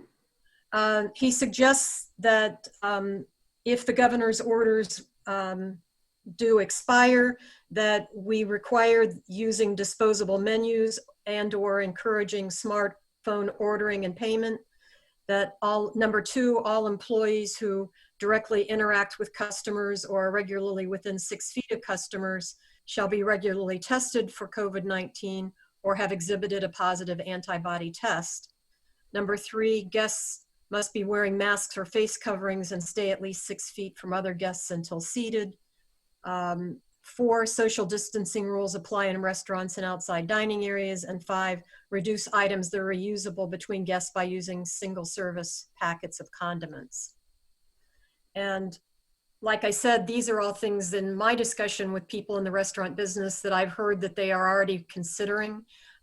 It doesn't have, the one thing that I would like to discuss is whether we're going to put in this 50% rule when they do reopen, that 50% of the tables, unless they're outside, maybe we could go with a different number for outside dining than inside dining.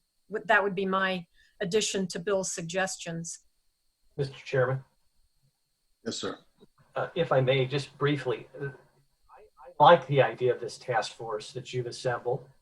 I think the task force ought to be making recommendations. With all due respect to my fellow counselors, I think they're the experts. They have national associations that have lawyers who've researched these issues to make sure they're in compliance with federal and state regulations. I'd rather see the business community come up with these best practices as opposed to us doing it. We can review them at the appropriate time. I'd rather see the genesis of this all come from within the business community who have the front lines expertise, have the legal assistance of their trade associations, have them put forth these recommendations. As you suggested, you're going to meet again on Wednesday. I like the idea of an additional emergency meeting for the town to review those recommendations. I also think after Wednesday, when you codify those recommendations, I think they ought to be made public so the public can, particularly those who aren't on the task force or in that business community, can opine as well and have some input. And we as a council can endorse those best practices. And again, if we decide to sort of formulate these as a pledge by businesses to accept this pledge to conduct themselves under these new guidelines, that could be a good reassurance to the public that particular business follows best practices. Let's not forget that these businesses are still under many state and county regulations as well. We don't need to re-regulate them in that capacity. But I love the idea of having business come up with the recommendations, the best practices. We codify it. Let's let those experts come up with the recommendations, and then we can appropriately review them. Thank you. Thank you, Jim. I'm quite sure that that's what's going to happen. A lot of their recommendations that are coming in already are some homegrown here locally, but I'm sure the majority of them are coming from their state associations and so forth. And what I'd like to do with them is take Councilman Beach's 5 recommendations and match them up to what they're submitting, and include all of the recommendations as a package to the council for discussion. And I think by virtue of our discussion on whatever day that's going to be, that will make it a public record, and it will be available to all the townspeople and all the business people. So I think we're all on the same page as far as this is going, and whoever Ray, else. can I ask you a question? Yes. Could you tell which restaurants were present or had representatives at your meeting, since we're currently basically discussing restaurants? Let's see here. The Dock Ford group was represented. That's the Beach Whale, and of course docks across the bridge. But the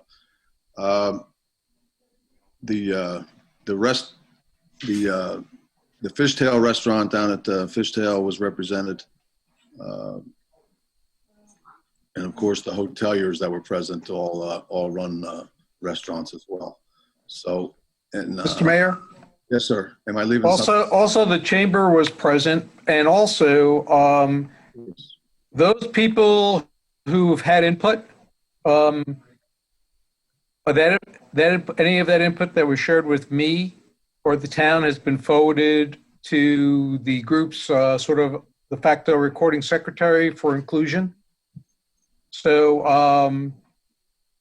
for example, Michelle, I believe, or Chrissy read the points from the Sandcastle Carousel Hotel. They weren't at the meeting, but their points were forwarded to Jackie. I received comments from Pete's Timeout. Their comments have been forwarded to Jackie. Yes. All of those thoughts and comments on how best to do it, in terms of the ones that I've seen, have been forwarded to Jackie for collation in anticipation of this meeting on Wednesday.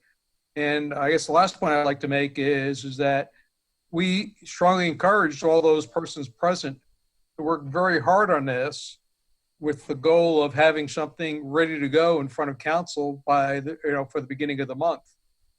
And they're aware of that deadline, in terms of their own best interests. So that's all been expressed there. Chairman? Yes, sir. Okay, well, in light of some things that were said here, I think that speaking both, for myself, that it sounds like nothing is going to free up with the restaurants that are covered by the Section D until May 9th. And it seems like this week, hopefully, will be a good educational experience for all of us with the, if we could meet for discussion on Thursday, then I would withdraw any consideration of changing this until we've had that discussion. And I would simply hope that Dan too, that we can come up with a more concrete plan once we had a chance to digest this information and discuss it openly on Thursday for Monday's meeting. And since nothing in this motion can really happen until the 9th anyway, there really won't be any time lost even with his proposals are. And I also want to kind of caution because we did reach a peak, and I look at the same webpage, the same dashboard that Dan does, but I haven't seen that much of a drop off. It seems like most of the cases have dropped off to, in Lee County, half of maybe what the peak is, but they really haven't settled down. So I caution people to think that we're through this. It seems like more that we're not even coasting down this hill, that we're at a fast idle.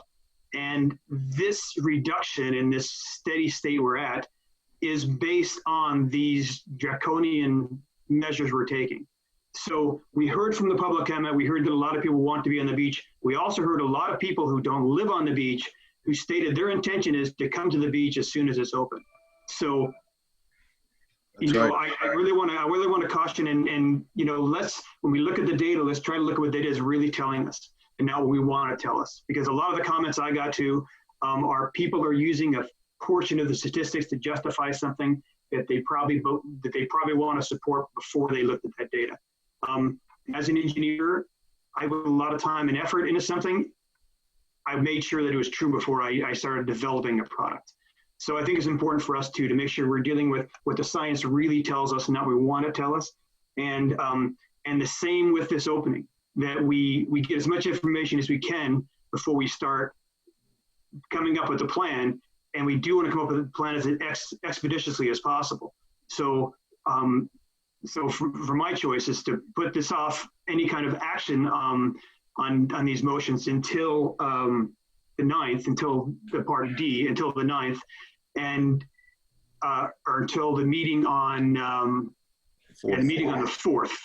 And in the time being, try to digest as much of the information, suggestions from people who actually have this business, and weigh that against the health, and maybe get some advice too from somebody medical, not just the businesses, to speak to us on Thursday.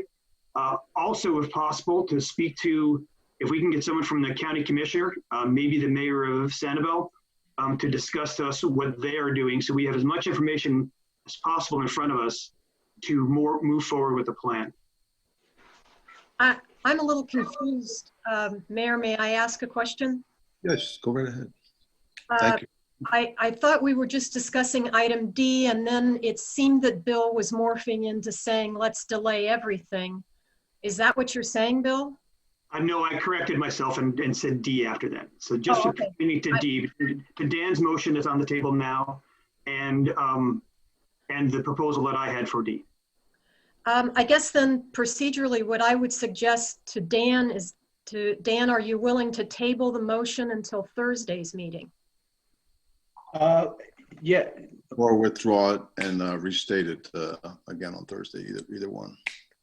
Well, now procedurally, is Thursday going to be a regular meeting, or is it going to be more of a planning session? I would suggest that it needs to be a special meeting. I'm noticing that Roger keeps asking for attention, Mayor. Okay. Roger, would you like to speak, say something? Well, I think I just want to make sure that the council is aware of a couple of sort of pending items that are going on. So the county commission has scheduled a meeting midweek in which they're going to be discussing the beaches. I'm going to make sure you're aware of that. Actually, it's tomorrow. Yeah, tomorrow. And then also, as the town attorney said, that some of the governor's actions, unless renewed, will expire on Thursday. So if you have a meeting Thursday afternoon, you could easily be preempted if you take an action by what happens perhaps Thursday afternoon by the governor. So I just want to make sure as you think about dates for additional special meetings, you kind of keep the fact that there are other gears turning independent of what's happening on Fort Myers Beach.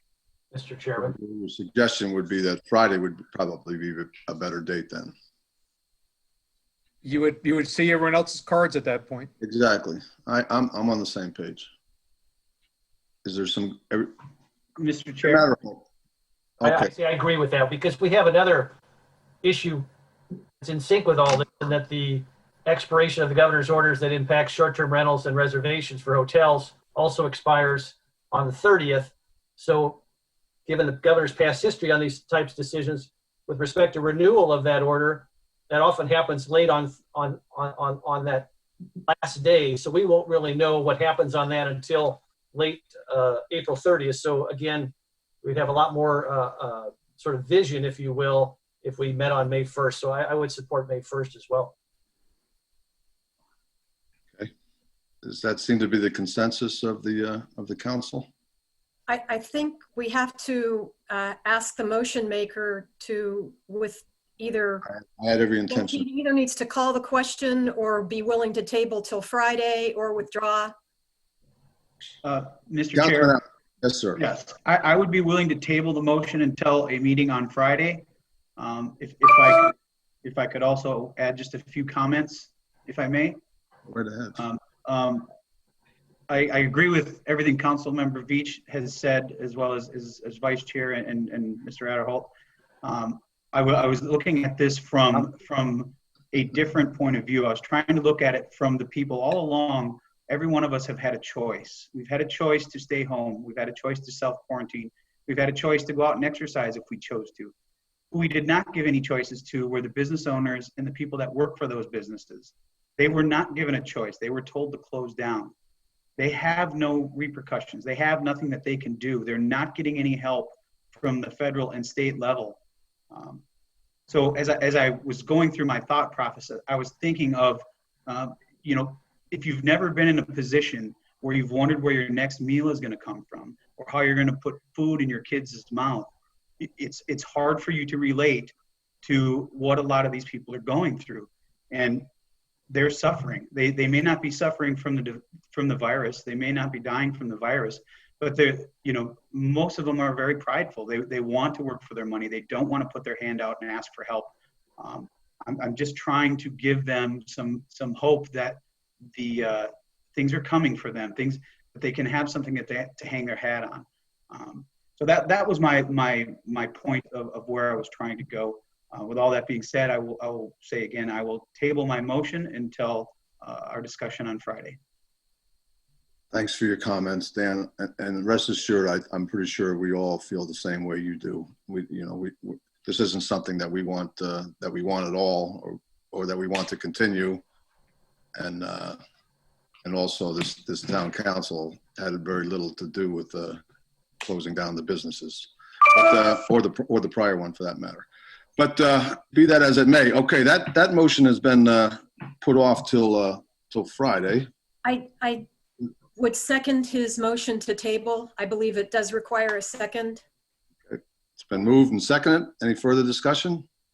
Any objection? The motion carries unanimously. Thank you very much. Mr. Chairman? Yes, sir. A comment. First of all, I appreciate and I associate myself with the comments of Councilor Allers. I think he makes an excellent point. We need to convey a sense of urgency on this that others are seeing in ways that we can't even imagine. And I think Dan eloquently articulated that. Second of all, I would just reassure the councilor, and I don't want to discourage him from this.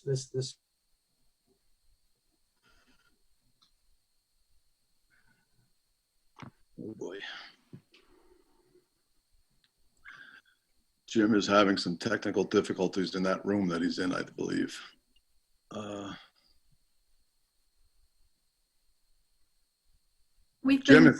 We've been going nearly 2 hours. Do you want to take a 5-minute break and see if Jim can get himself situated? That sounds good. Jim, if you can hear us, we're just going to take a quick break, and I hope that pose is gone when we come back. Okay, we'll take 5. Thank you. We'll come back at 11 o'clock. How's that?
Ray, can you hear me?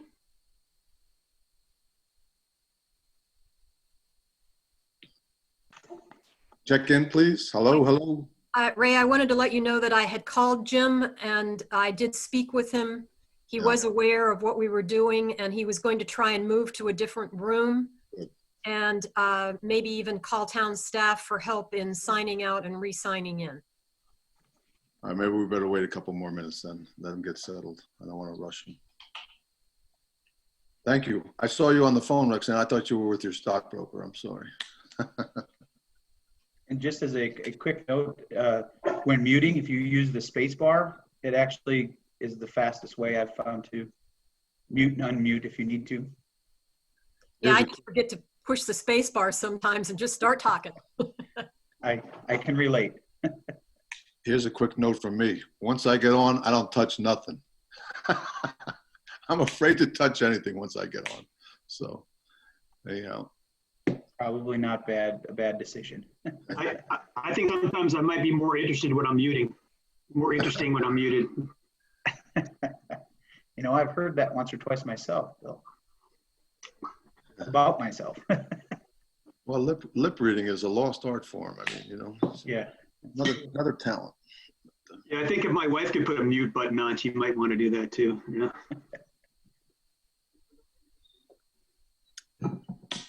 We have consensus. So we reset and you can hear.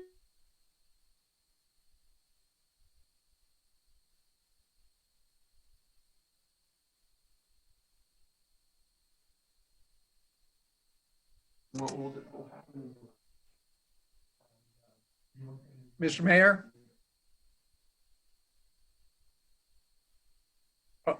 Mr. Adderholt is on the phone with our IT tech, trying to talk him through resigning on. Ray, if you want to respond to somebody, if you push your space bar, it will temporarily unmute you.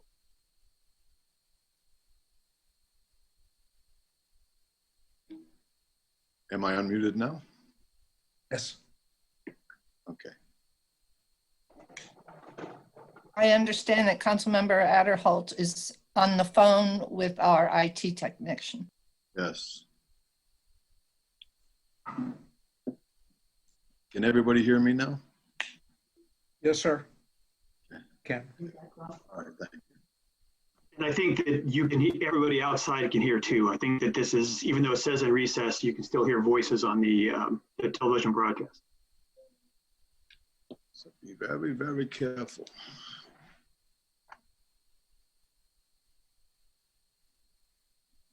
Well, give me 2 minutes.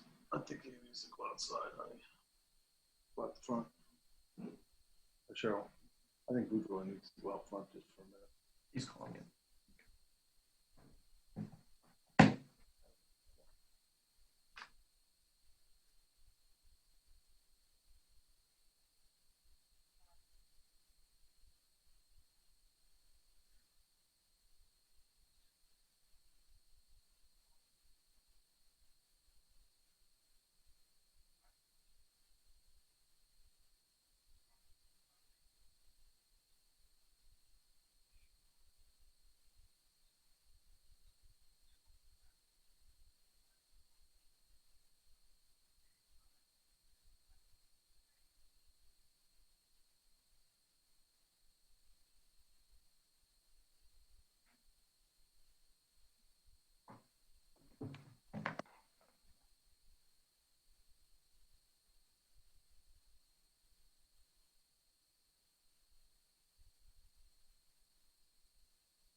Hello, this is Jim Adderhole. Hi, Jim. Are you just going to be joining us by voice? I think that it's probably the safest course. Okay. All right. I feel your pain, brother. I've been down this road. Yes, technology is not our friend here. Okay. Well, if everybody's ready, we'll call the meeting back to order. And it's 11:08. Okay. So we've dispensed with item D on the first proclamation. That'll come back on Friday. So there's some background noise. Is that anybody? Okay. Ray, I think Jim was in the middle of making some comments, which we never heard. I didn't hear that. Yeah, I was just going to I just wanted to reassure Dan. First of all, commend him for his sense of urgency on these reopening issues, and I was just going to reassure him that if we have an emergency meeting again on the 1st of May, we would have more than enough time to address these issues and be ready to go should the state of Florida decide to go on May 8th again. So I don't want him to be discouraged because I think his instincts are correct. I just think we'll still have more than enough time to accomplish that should the state of Florida and should we as a council decide to move forward on that in that direction. Thank you very much. Okay, we'll move on to the next item, which is item E on the I was first going to suggest that it might be appropriate that I make a motion that we hold, and I don't think it needs to be called an emergency meeting, Mr. Herron. I would move that we hold a special meeting at 9 a.m. on Friday, May 1st. That is fine. It can be a special call meeting. I'll second the motion. To the Vice Mayor's motion. I will second the motion, Mr. Chair. Been moved, seconded. Any further discussion? Any objection? Okay, the motion carries unanimously. We'll be meeting on Friday.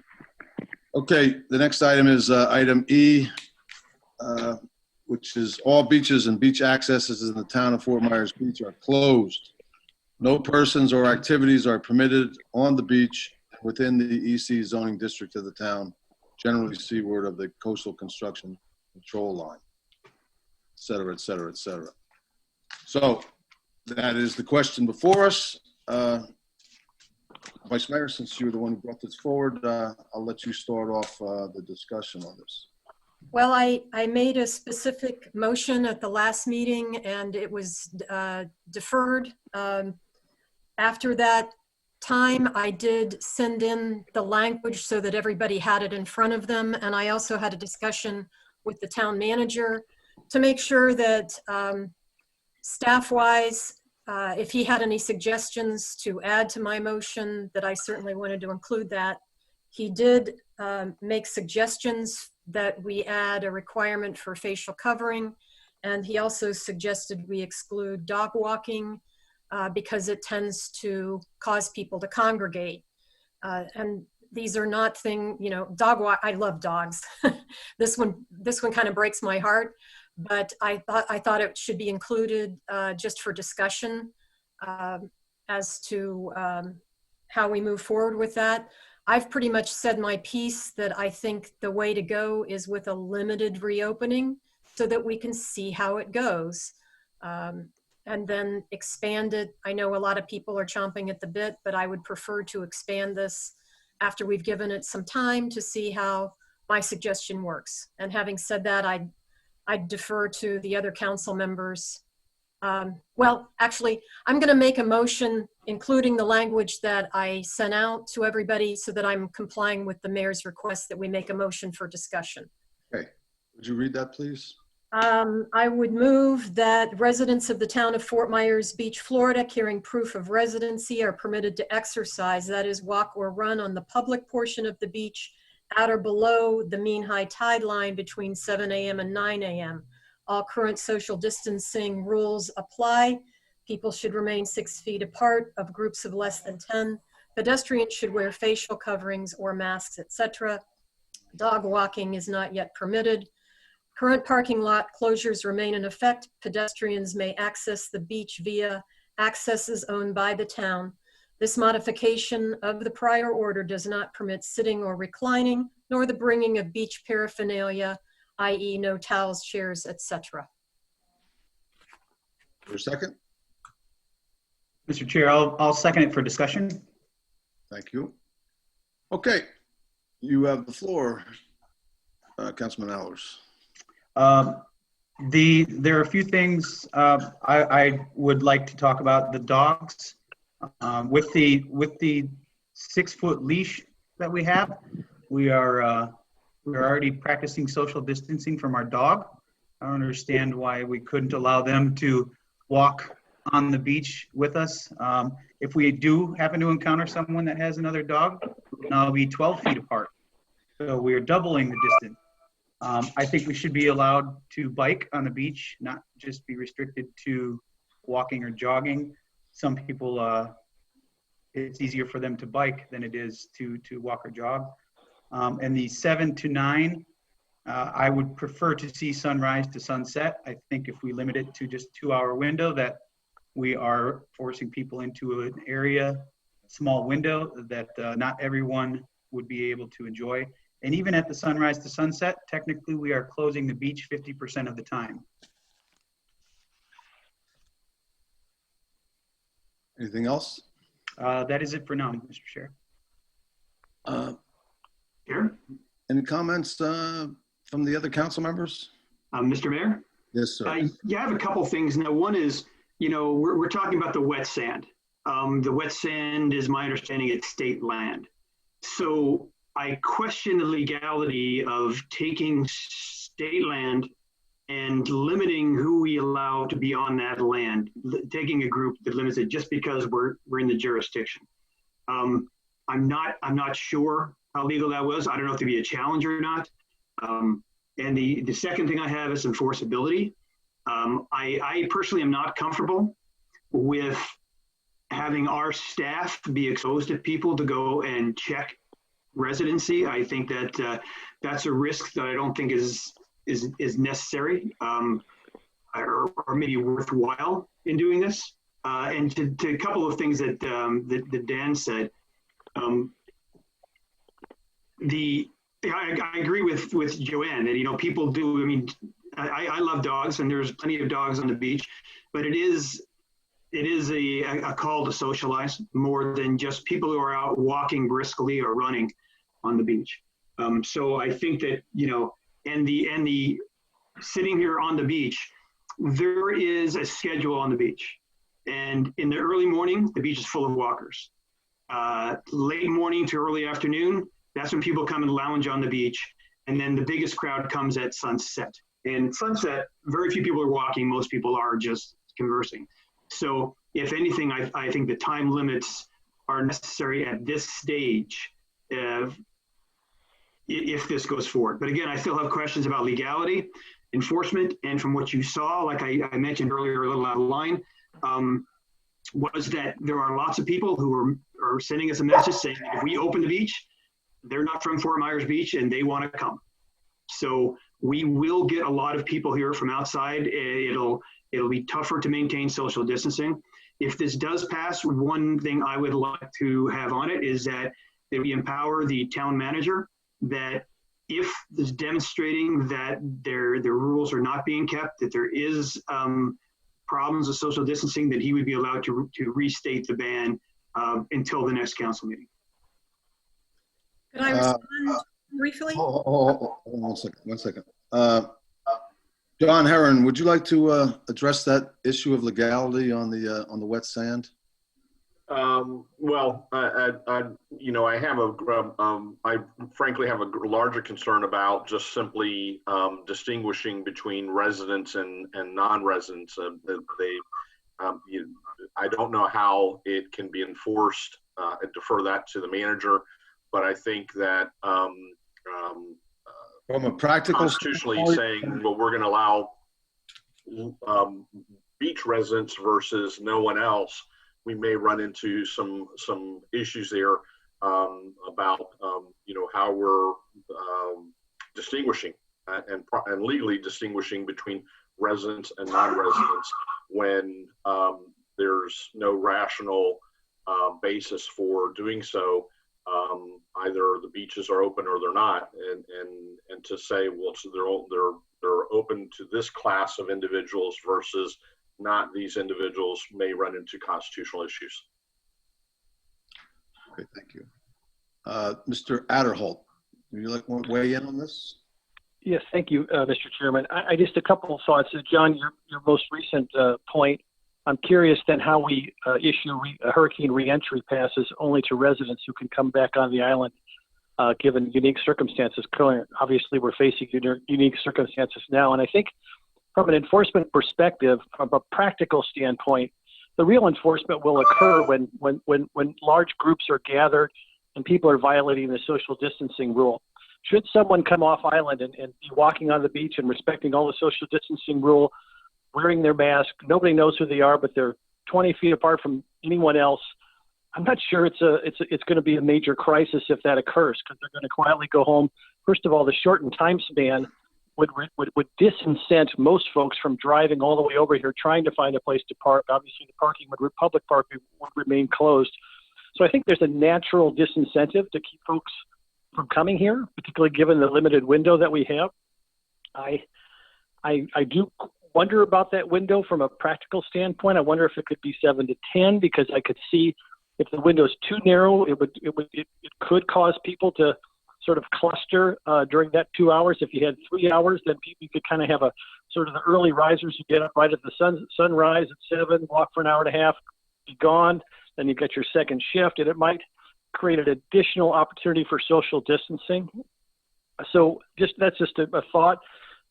Eventually, I'd love to see us come back on Friday at our next meeting and see how things went, and see if we could do an additional shift in the evening, see if we could do bikes, see if we could add dogs.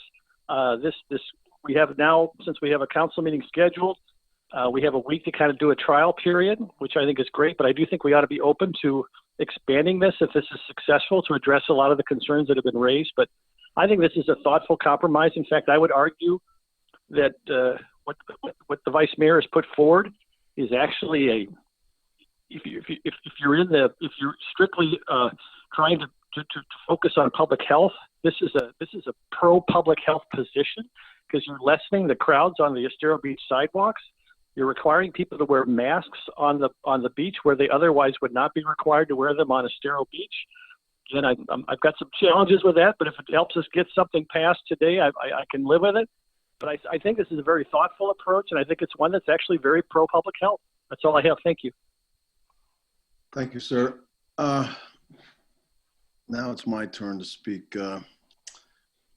Roger, I want to ask you some of the nuts and bolts of this from an enforcement point of view. What do you envision here? How this is going to be enforced, and what it's going to take to enforce it, and what effect the enforcement of it would have on our budget? Okay, so well, let me start with this comment, and I don't think I'm speaking out of school. These were some of the things when the vice mayor and when she started drafting this, and I gave her some thoughts. And that was initially that we had a regular meeting scheduled for the following Monday. Basically, we would try this for a week and see what experience we had. Now we have a meeting on Friday, so we have even less than that to evaluate how it goes and potentially what issues we might run into. The relatively short window, and I understand we would all like there to be no window, but the relatively short window, I believe, is a good starting point. As was suggested by Councilor Adderholt, our focus would really probably be with whatever stop time the council establishes, as well as people adhering to the other criteria of the order with regard to social distancing, etc. So unless someone was acting irresponsibly, we wouldn't necessarily walk up to them and challenge their residency per se. So I think that this is a very thoughtful way to move from hard closure. It encourages responsible behavior by the public, because I think the public would like the hours and the activities to be expanded, and they're in the game with us. They understand that they have to demonstrate good social behavior to help us expand this prospectively. So I think that the way it's laid out, it's doable. I will tell you that as Councilor Adderholt said, that if someone's on the beach and complying with the order as it's crafted by the council and behaves in accordance with the order, we probably wouldn't stop and challenge them to see whether they're a resident or not. All right. I'm going to ask the question again. What effect do you think this will have on our budget? Do we have the manpower to do this? Who's going to do it? Is it our base people? Is it the sheriff? Is it a combination of both? I mean, what's the plan, and what effect will this have on our budget? Well, with respect to the enforcement action, it would be our beach patrol and code enforcement personnel would be helping with the enforcement. Of course, as in any case, if people do not take instruction or direction from our personnel, they would then call the sheriff for assistance. That happens every day and would happen in this case as well. As it pertains to our budget, we would just be redeploying people to work on this activity versus other activities, so it wouldn't necessarily be a huge monetary difference. Our base people perhaps roll in the person who would normally start at 11 earlier, but we wouldn't necessarily incur any overtime. So I believe we can accommodate this without any significant hits to the expense side of our budget. As you well know, on our operating side, we're already experiencing revenue loss due to parking and other related matters. Is the personnel adequate to cover this island-wide? Well, possibly no, but with cooperation, possibly yes. And I believe that we will try to be out in force as far as that we can staff, meaning we would put our 2 code enforcement officers and 4 of our base officers on the beach. Now, as you all know, 6 people trying to control the length of the beach may pose a challenge. However, I do believe if the ending time is 9 a.m., we should be able to clear the beach. And we have, in our hard closure, I have told people who approach us and say, when's the beach going to reopen? And we have told them that it's our belief that the council will become more flexible if people are compliant. And that has been our greatest enforcement tool. That we've encouraged people that by demonstrating their compliance, that the council would be motivated to begin to revisit this issue and take appropriate action to begin to open the beach. And that would be our enforcement strategy going forward. Hopefully we would not be in a place where we would have in a position where we'd have to write a citation or call Lee County Sheriff for assistance, but we won't know until we try it. Okay, thank you. We all on the council, I believe, got your forwarded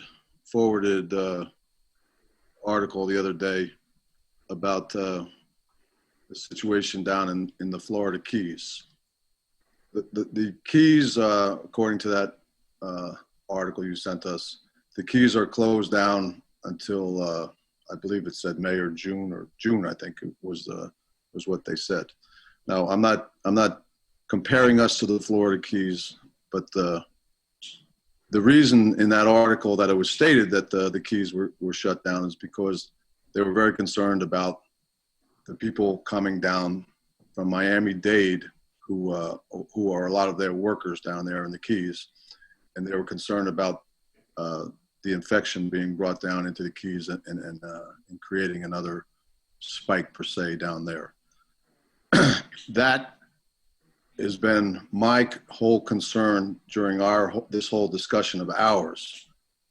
Now, let me start off by saying that I want to open up the beach, and I want our people back on the beach as soon as possible, just like everybody else. It may not seem like this to some people, but in fact, I do. I want to be out there myself. I'm missing a lot of my good fishing time out there on the beach because I'm not going out there and abiding by the rules. That being said, I'm very concerned about, once the word gets out, which is going out right now, by the way, that Fort Myers Beach is open, whereby the beaches of Dade County and Broward County, the Florida Keys, and although some local beaches here to our north are opening up to some degree, I'm very concerned about where our friends from the East Coast are going to go and seek their beaches. And I say they are our friends because they certainly are. They support us over here. A lot of them are property owners over here. A lot of them come over here during our off season to enjoy our lifestyle over here. And they are our friends. And I'm not by any means disparaging the people from the East Coast of Florida. That being said, the health conditions over there are still at a point where it's concerning. And that's what concerns me. People say I'm afraid. I'm not afraid. I'm very concerned. I'm very concerned about where we're going with this. I had an opportunity this week to speak with our local health professionals here. Number one, I spoke with our chief health official here on the beach, who is our fire chief, Matt Love. And I had the discussion with him. I said, Chief, just lay it out to me. We're just going to talk as two guys, and just tell me what you think about the situation about letting people back on the beach. He thought it would be a big mistake. He's concerned about those very reasons that I just stated, and he's also concerned not only for our residents, but for his own people out there that are going to have to be out and about town. And so he has a dual set of concerns. So he was against it. So I wanted some more input. So I had a phone conversation with Dr. Larry Antonucci down at Lee Health. For those who may not know, he's an MD, and he's also the CEO of the Lee Health system. He was kind enough to give me a few minutes, and we spoke. And I put it to him the same way. I said, Doctor, if it were you, what would you do? He said, Ray, I wouldn't open the beaches at this point. I said, what about on a limited basis with just our people down here? I mean, it's just going to be our people, supposedly just our people. He said, well, I see all kinds of problems with that, and a lot of them which have been stated already, as far as other people coming in from different areas. And it's already been stated by the town manager that the reality is once the beach is open, it's open. People can talk about enforcement and this and that, but I don't really believe that that's going to happen as well as we hope it will be. And but I hope to God if this motion passes that you prove me wrong. I hope to God you do. So that's been my whole thing so far is the safety of our residents, and that's who really I'm looking out for. There are a lot of competing interests here, with the businesses and the residents and and different people that want to rent their places out, and I understand that. I'm a businessman myself. I know you don't make money when you're shut down. I know that, and I do. I feel for everybody, but I just don't think. I just think that if we've come so far here at this juncture to risk other cases of the virus coming in here and starting a reinfection here that the latest number I have now is 8 cases here on the beach. So it's no longer 7, it's 8, which again is a credit to our people down here with social distancing, staying home, and so forth. An absolute credit, and I'm proud of everybody for doing that. I know we're getting cabin fever. We want to come out and everything. I just don't want to see all the hard work that's been done go up in smoke here over an issue that, although it is very important for us to open up the beach for people to go out and recreate and get their exercise and so forth, I can't justify that in my mind as being as critical as the fact that we're endangering other people by doing this. Again, I'm not all that concerned about our people going out on the beach. I'm more concerned about when we open it up and the word gets out that Fort Myers Beach is open. I'll say it again. I've said it 100 times this past week. When the beaches open up, that headline on the news in an hour right now, it is not going to be that Fort Myers Beach opens up to its own residents. It's going to say Fort Myers Beach opens up. And that's what's going to be heard all around South Florida. I can guarantee you that. I guarantee that. But anyhow, with all that being said, you know how I feel about this. And I've been criticized for my stance on supporting the continued closure of the beach. And I'll take that criticism. I'll take that any day of the week when it's based on the fact that I'm trying to look out for the health and welfare of my friends and fellow citizens here on the beach. I will take that criticism, and actually I would be proud of it. So, but regardless of that, we do have some dates here in mind. Lee County is meeting tomorrow to discuss this very issue with their beaches here on Fort Myers Beach. Their Lynn Hall Park and Bowditch Park up on the tip of the island. So they will be discussing this as well. In my discussions with the mayors and Commissioner Hammond, the chair of the county commission, we've all kind of agreed that, and Mayor Simmons to our south in Bonita Springs, and hopefully the state will get involved here as well with Lover's Key. We've all kind of agreed that we want to do this simultaneously. We want to do this together. We don't want one beach or one locale taking the brunt or the impact of being the only beach opened. So there was consensus among the group that that's the way we should really proceed. So they're going to, I'm sure they'll be looking to see how our conversations have gone today, and whether that factors into their discussions tomorrow. Who knows? But anyhow, if that's the case, then and they do stick to the agreement, and Bonita Springs gets on board with us, then possibly, if this is the way it's going to go, that we can look at doing something together, thereby spreading out the impact among the localities. Collier County, I've been advised, is looking at an opening day of May 1. Their beaches down there, so that should prove to be a little bit of a relief valve for us, so to speak. The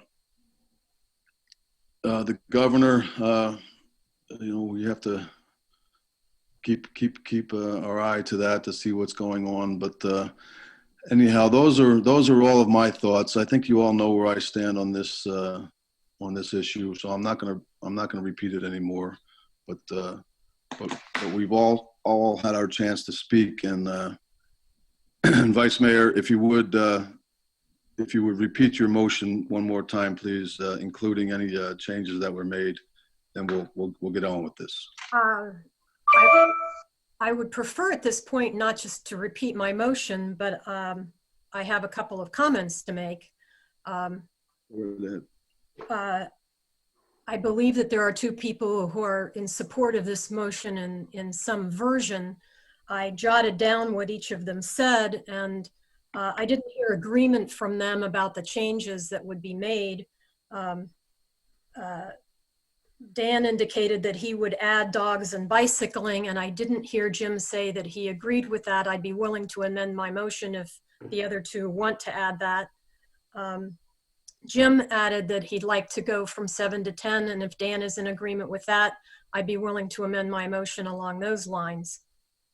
So I guess I'd like to hear from those two as to whether they have an agreement about something to amend about my motion.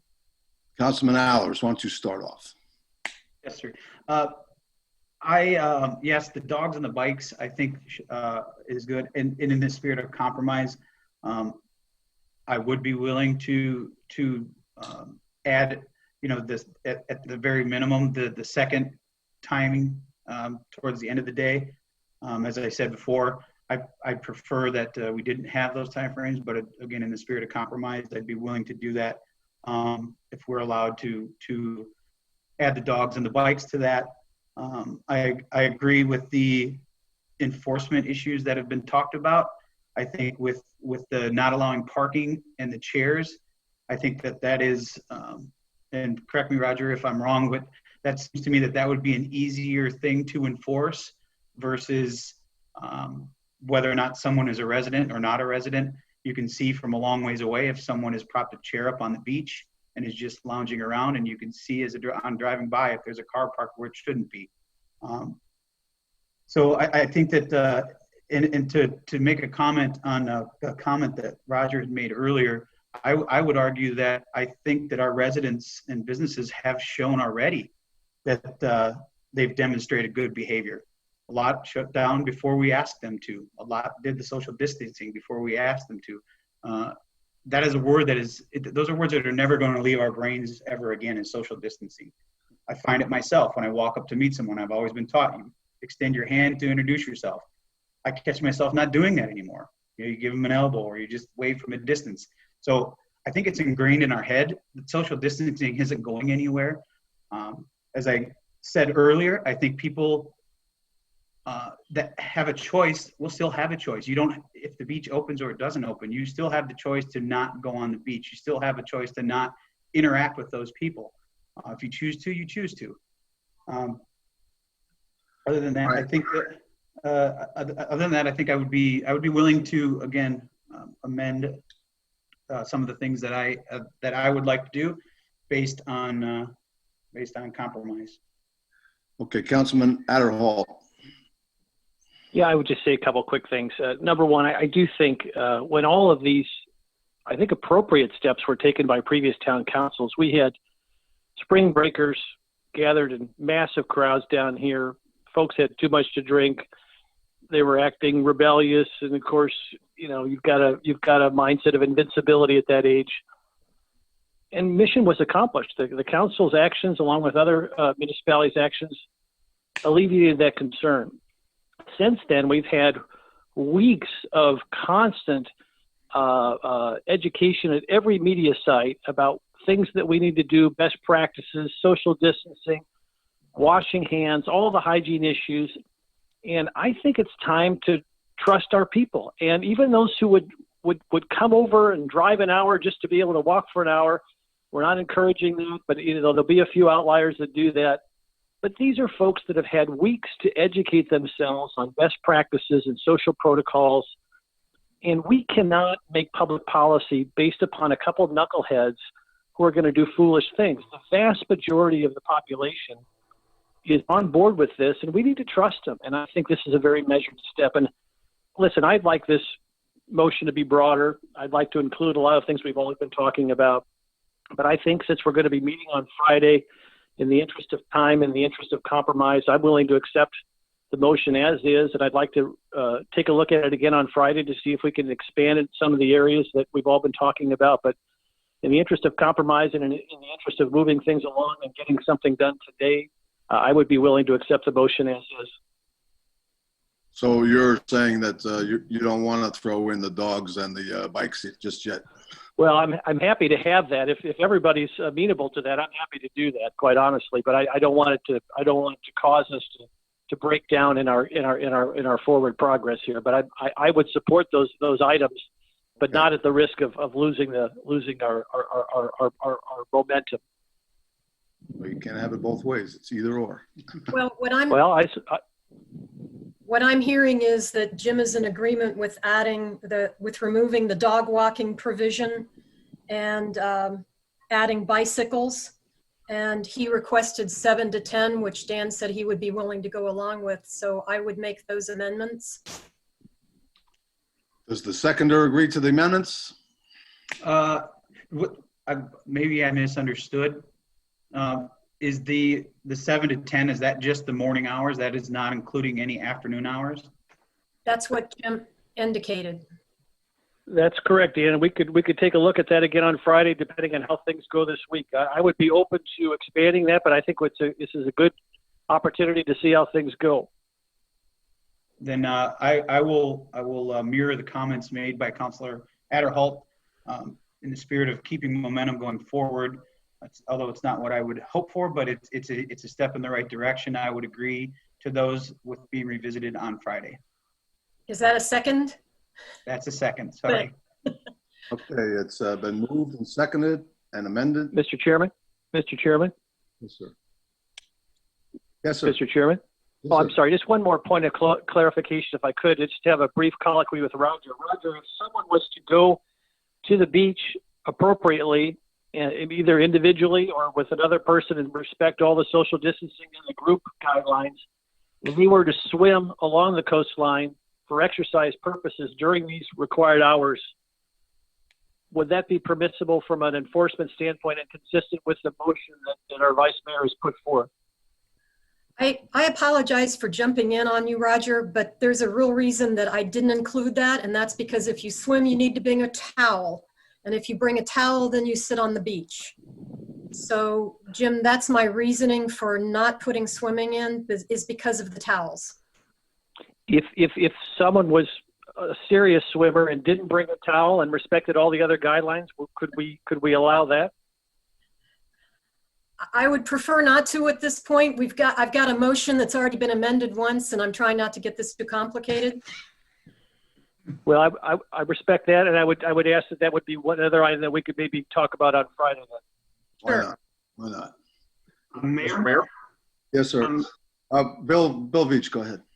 Okay, just a couple of points, and I know you're counting your votes, Roxanne, but I just want to let you know the north and the south part of the island are different birds, because even though we have the beach access parking closed in the public parking, there's a lot of private parking lots there. So down south, and the perception of what happens on the beach is quite different to where you are. On the way into this, I saw lots of people gathering even after the beach was closed. For the last 2 nights, there's been a group coming out here and shelling at sunset. So there's quite a difference. And I do worry that the brunt of the people from the outside who are coming to walk are all going to be concentrated in one part of town. They're all going to be downtown. I would request that you entertain some kind of parking restrictions to try to limit this, to try to keep people from concentrating in one part of the beach where it would be difficult, if not impossible, to properly social distance. And the other thing is I would request in advance is that in the meeting Friday, that we get a report from Beach Patrol to say how this is going instead of just relying on anecdotal evidence. I give you a quick comment there, Bill. I had this very discussion last night with Commissioner Hammond, and their intention initially on the north end of the island with their parks is to open up the parking and waive all parking fees. In other words, anybody can drive in, park, and be done with it. He asked how I felt about that. I said, you know something? I don't think that's such a great idea.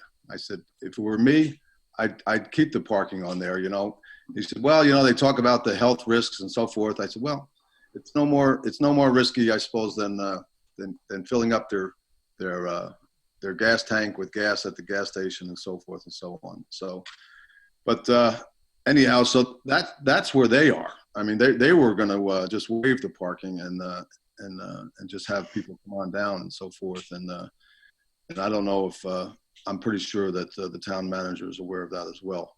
But to your point, it's good that'll have to be looked at again, I think. If I may, Mayor? Yes. I just want to respond briefly to a couple of other things that I didn't have the chance to mention. Number one, the town attorney's concerns about legality. I did research this carefully and chose my language very carefully. There's a reason why the words are written the way they are. I, for example, included language from the state Florida Constitution in the motion. So as to his concerns, I understand from his point of view, he's always got to err on the side of caution when it comes to interpretation. But I do want you to know that I did look at this from a legal standpoint. And before I call the question, I would like to also issue a challenge to the media. Our mayor is completely convinced that this is going to be inappropriately portrayed. So I'm hereby issuing a challenge to the media that when you cover this story, you cover it correctly and do not sensationalize it. And having issued that challenge, I would like to call the question. Madam Vice Mayor? Well, the question's been called here. Is there anything pertaining to, all right, Mr. Herron, let's hear what you have. Procedurally, I've provided to each and every one of you amendment number 5 to Declaration of Emergency Rules that incorporates the discussion that just took place. If I may very briefly, except as provided herein, all beaches and beach accesses in the town of Fort Myers Beach are closed. Except as provided herein, residents of the town of Fort Myers Beach carrying proof of residency may exercise, bike, run, and walk on the public portion of the beach at or below the mean high tide line between 7 a.m. and 10 a.m. All social distancing rules apply, including all individuals shall remain maintained 6 feet apart. No groups of more than 10 individuals. All individuals must wear facial covering, masks, etc. No sitting, reclining, or bringing of beach paraphernalia. In parens, i.e. no towels, chairs, coolers, etc. Remove the prohibition of dog walking, and then parking lot closures remain in effect, and beach access shall be via town-owned beach access points. I believe that's consistent with the discussion. Agreed. Okay. Okay. Mr. Chair? Yes, sir. Unless I missed it and I didn't write it down, Vice Mayor, did you have a date? Did you specify a date as to when this would happen? My intention would be that it's effective immediately. That would be tomorrow morning at 7 a.m. unless the town manager tells me that that doesn't work for him. Okay, thank you. And that's how it's written. Okay. There's a motion that's been seconded. All in favor of the motion signify by saying aye. Aye. Aye. Aye.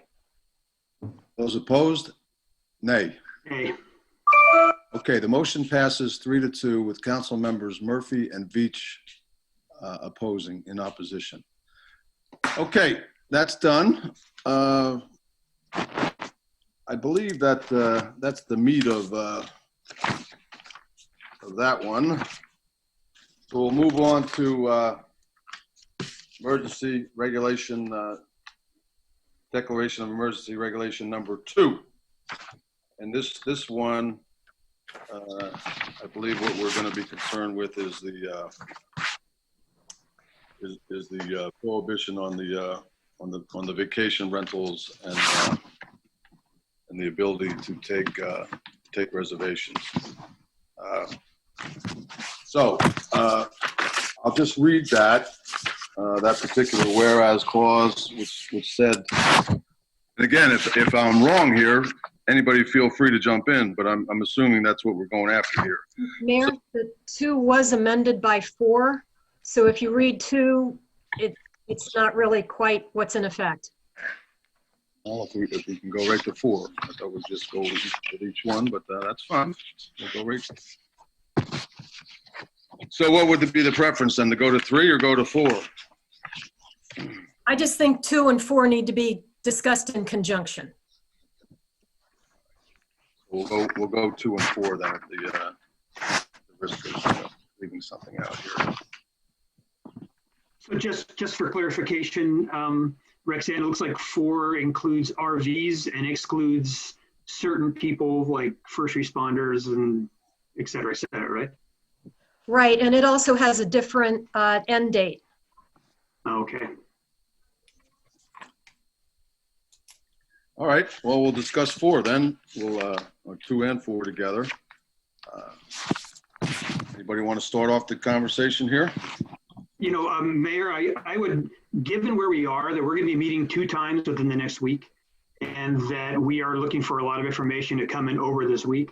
I wonder if people would be willing to table these discussions until we get the information from your task force and come up with a more comprehensive strategy as opposed to taking things piecemeal. That would be fine with me. Is that a motion, Bill? Mr. Chair? Yeah. Hold on one second.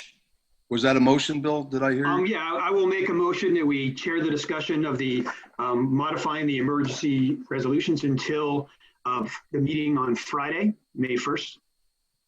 Okay, it's been moved. Is there a second? I'll second that for discussion. Okay. Discussion.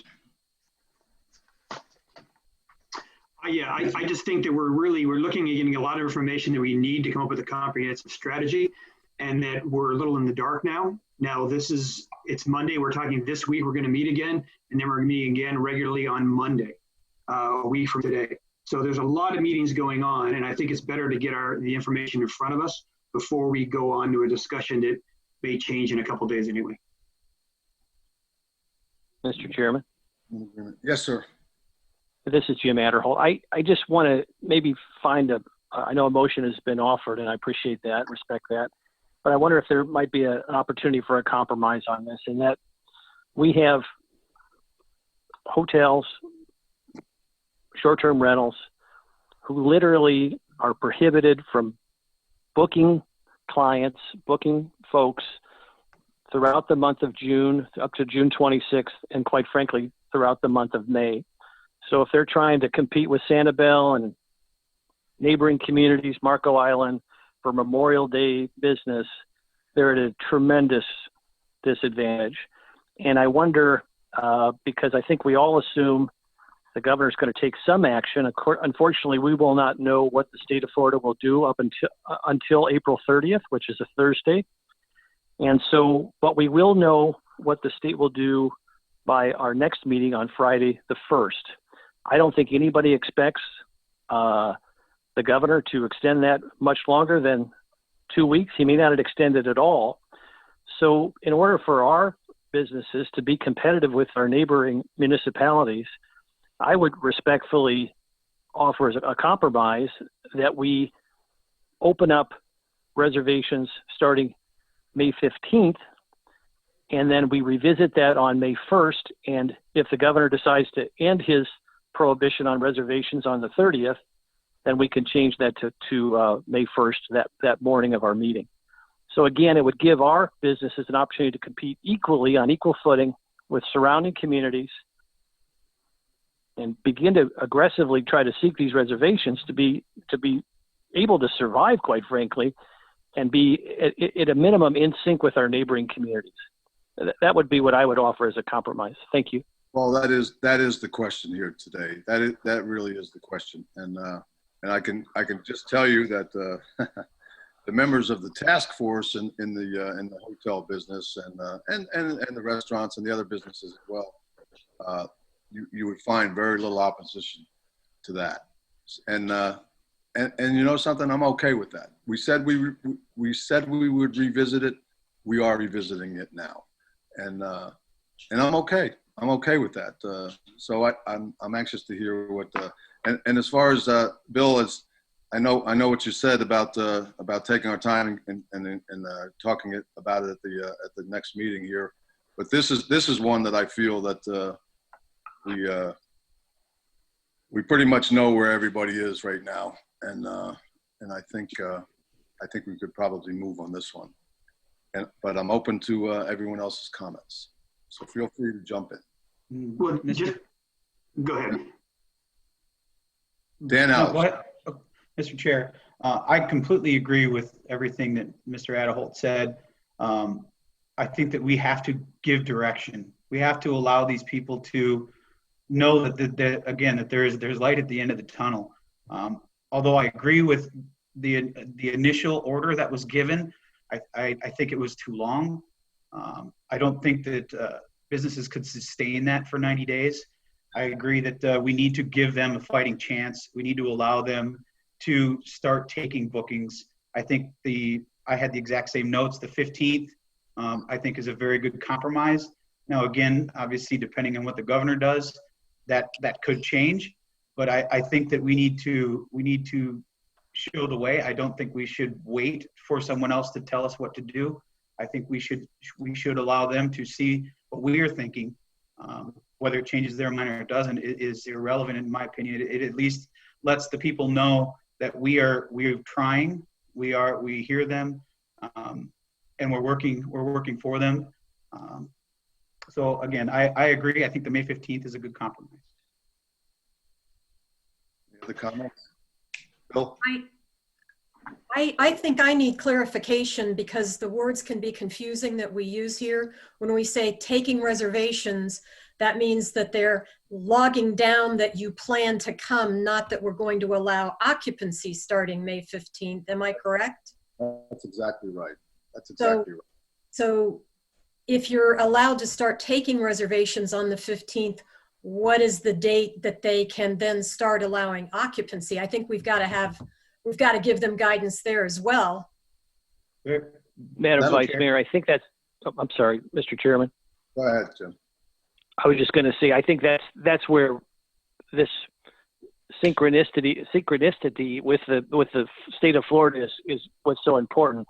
We'll know by the end of close of business on April 30th as to what the state of Florida will allow, and we'll have a much better sense of things. But in the meantime, if we can allow them to at least begin taking reservations, I think everyone's understands that if they have to, cancel those reservations, if the state of Florida takes more aggressive action, which I don't think anybody expects they will, but if they do, then they understand that they've got to cancel those reservations. So we'll have a much better sense of things after the state of Florida opines on April 30th. So I don't think we're going to have any conflict at that point because we'll know at our meeting on May 1st how then to proceed. But I do think allowing them to take those reservations eliminates this horrific competitive disadvantage that they're currently in. So let me see if I understand this. What you're indicating is that they could start taking reservations on the 15th. And under the current scenario, if nothing changes, they could have occupancy on what date? Well, theoretically, they would have that occupancy then on the 15th, but we'll have to opine on that based upon what the state of Florida opines. I guess it would be contingent upon when the governor lifts his ban. Yes. Mr. Chair. Yes, sir. Mr. Chair. Yes, sir. Thank you for bringing that up, Madam Vice Mayor. I should have probably clarified what I was thinking. I think that if we allow them to start accepting reservations now with the occupancy not being able to start until the 15th would be a good compromise. Again, the governor's orders will supersede that if he decides to extend it. But I think if we allow them to start accepting reservations with the notion that they are not allowed to start staying before the 15th would be the compromise I think would be best. Mayor, okay, I don't know if I necessarily agree with Councilman Ehlers that this is a compromise, essentially saying we're going to open up on the 15th, allowing people to make reservations for a date that they're not available to take occupancy. And I understand there's kind of some basis for that because they're ready to go in case the situation changes and they're allowed occupancy. But our email box also gets a lot of emails at the beginning of this from people who are not returning deposits. And so things were canceled and they did not get the deposit. When people are making bookings, they're incurring other expenses besides lodging. It could be flights, it could be taking time off. The implication of this is not that we're just allowing bookings, is that we are going to open up on the 15th. And and also there's no mention of any kind of restrictions or anything for this opening. So again, I think this is premature. I'm allowing bookings starting the 15th without any kind of mandate to say you will be able to keep that booking, to me doesn't make a whole lot of sense. Well, and I agree with you on that point, and I also want to hear from the town manager, because I believe that a lot of discussions were held, not just by us, but by other municipalities and even the county as well, as to how this was going to be staggered according to lodging type. You know, whether it's a hotel or an RV park or a B&B or what have you, right down the list. Roger, if I'm not mistaken, the general consensus is that these were going to be rolled out. That's what the professionals were talking about. Am I right? I think that there's a lot of talk among the professionals in terms of how to move forward incrementally so we don't have to take a step backwards. So, for example, if you just make a hard division between, for example, vacation rentals and everybody else. In the case of Fort Myers Beach, you're talking about 100 properties versus 3,000 properties. So that's something for you to consider. The other thing you may want to consider is this, that you pre-plan when you're going to revisit this so that if you make the decision to extend it for some reason, people have adequate notice, to amend their plans, and they don't basically arrive on our doorstep with no place to stay.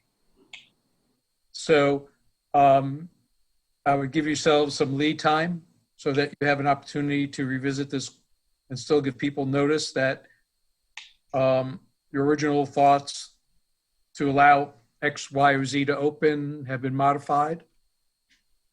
If you feel a need to do that, without them basically being here and saying, great, I'm here, where do you want me to go?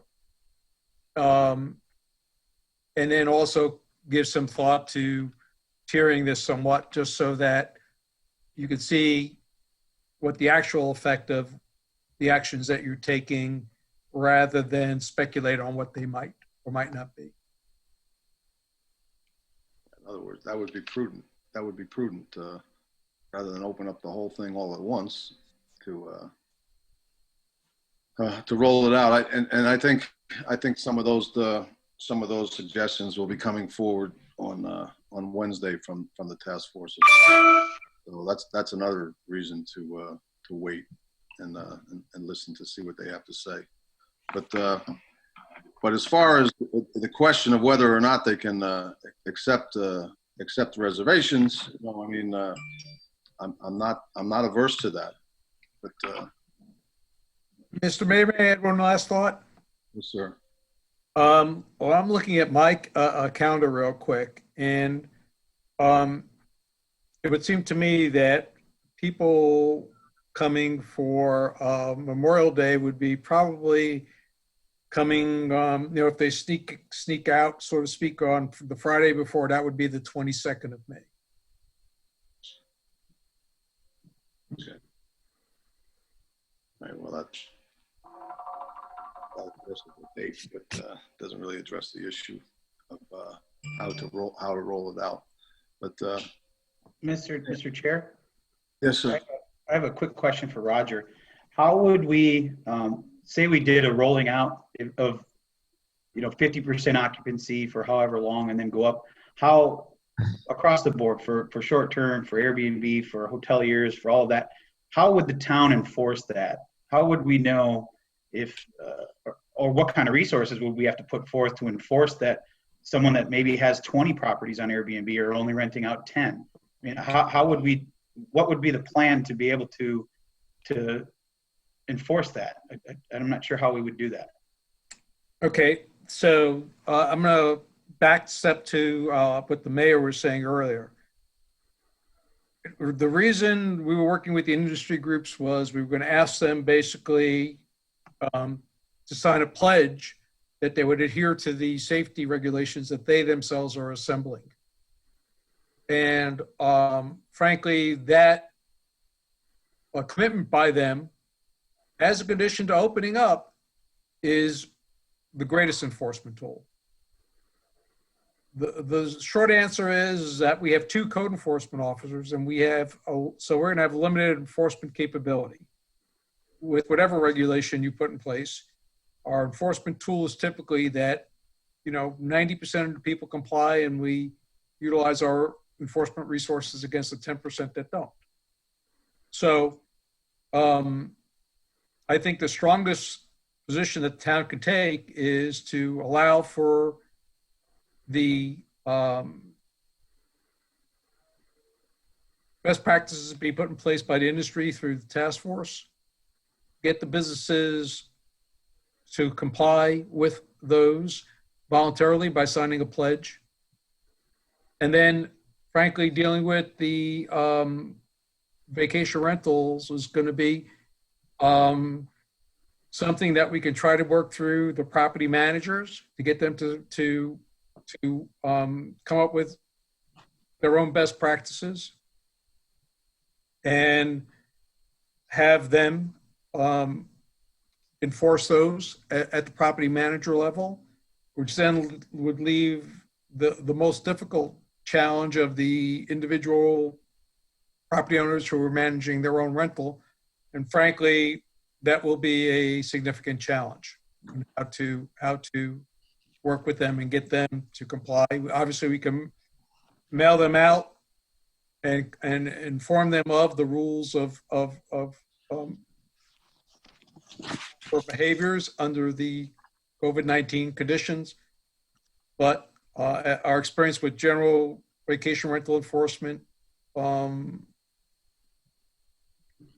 as well as what I anticipate for a situation where they're allowed to operate in some limited basis under COVID-19, is going to be extremely difficult. Mr. Chair? Yes. I'm frankly puzzled by what I believe I'm hearing said is that we would limit short-term rentals if someone owns 10 properties the same way to 50%, the same way we would do with hotels. To me, it's an issue of density. I pictured that the hotels would have less density because of so many people on one property, whereas if you've got 10 separate houses that you own on Fort Myers Beach, I don't see doing a 50% limit on them. Not that I think they're going to have that many people making reservations anyway, but am I making sense here? We are talking about limiting people renting houses? Madam Vice Mayor, sorry, Mr. Chair, may I reply to that? That's not what I was suggesting. It was just a question based on the comment that Roger had made about rolling it out, and I was just trying to get some clarification as to what he meant by rolling it out. So I just used that as an example. That was not what I was suggesting. It was just a question as to what he had in mind for rolling out. Mr. Chair? Yes, sir. I think that one of the problems of allowing bookings now before we get the task force recommendations is what are they booking? Because if let's go back to the VRBO thing or the vacation rental. If you've got an 8-bedroom house and you take a booking over Memorial Day for a multiple family get together, and then the task force recommends that they limit the number of people who are in a single dwelling, you're a lot of confusion. We a lot of information we don't have yet to make that decision now. And by Friday we would. So allowing booking sounds like good in principle, and I understand that it allows them to get their engines running, if you will, and get some cash coming in the way of deposits. But it just seems to me to be really premature until we've had a chance to listen to the task force recommendations and discuss the details of how this is going to be implemented with a comprehensive strategy instead of doing something piecemeal. It's going to cause more confusion later. Okay. Mr. Chair, may I reply to that? Go right ahead. Bill, I agree with you to a point. And John, correct me if I'm wrong, but I would assume that the governor by Friday is going to have to make a decision one way or another, whether he extends it or allows it to expire. Is that correct? Correct. Okay. So all I'm asking is that we allow them, and Mr. Mayor, in your conversations with the group, did any of them object to having to, whatever the governor decides to do, canceling their reservations? Did any of them object to having to do that? I did not hear that from any of them, no. I think they would just be thrilled to be able to take reservations, yeah. No one would object to that. Okay.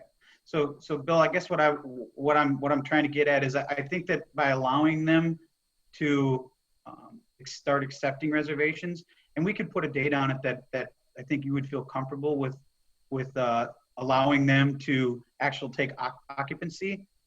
Whether, in my opinion, whether they take the reservation today or they take their reservation on the 15th, if they're not allowed to stay, what difference does it make what day you took the reservation? I think that if they, again, we get back to, they all know how to run their business. They've been doing it. They know, they don't need us to tell them how to do it. They're all fully aware of what the governor could or could not do. I'm just trying to allow them to, at least as Jim said earlier, continue to compete with the surrounding municipalities that have already allowed some of that to happen. So I'm just trying to look out for them. And again, on Friday when we meet again, we could discuss this again and change it again based on information that we have from Lee County, who I understand is going to be meeting tomorrow, and what the governor comes out with by Thursday at the latest. We will then have the information we need to be able to make an informed decision on what that date would be as far as occupancy. But I don't necessarily see the harm in allowing them the right to take reservations for a set date out somewhere in May. And again, I don't know if I'm making sense, but you understand what I'm saying, though, is that what are they making reservations for? Is it 50% occupancy? What about the vacation rental houses? Is an 8-family house allowed to fill those rooms up with people? There's a lot of rules we haven't discussed. So it's not just, if you come up with rules, then you can also be, damaging people. If someone rented out their 8-bedroom house for the Memorial Day weekend and you say, well, no, you can't do that. Now they're going to have to, they're going to lose that reservation and lose the people they're going to have in that, maybe too late to get new people in. I'm just looking for a little, I understand there's urgency, but there's also a need for certainty.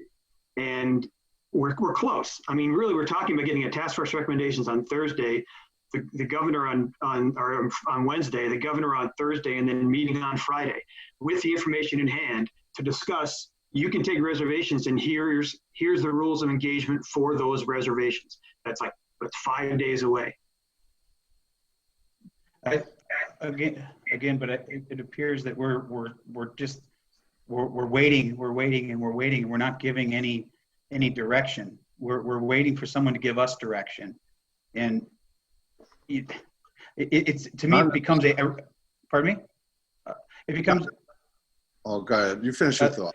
Sorry, I'm looking at it as a, are there risk management in it? Yeah, absolutely. There, do they maybe have to cancel? Yes. We don't know the dates, but now we're allowing the businesses to front that responsibility. We're allowing them the freedom to be able to make some decisions, whether it be for their staff, whatever it may be.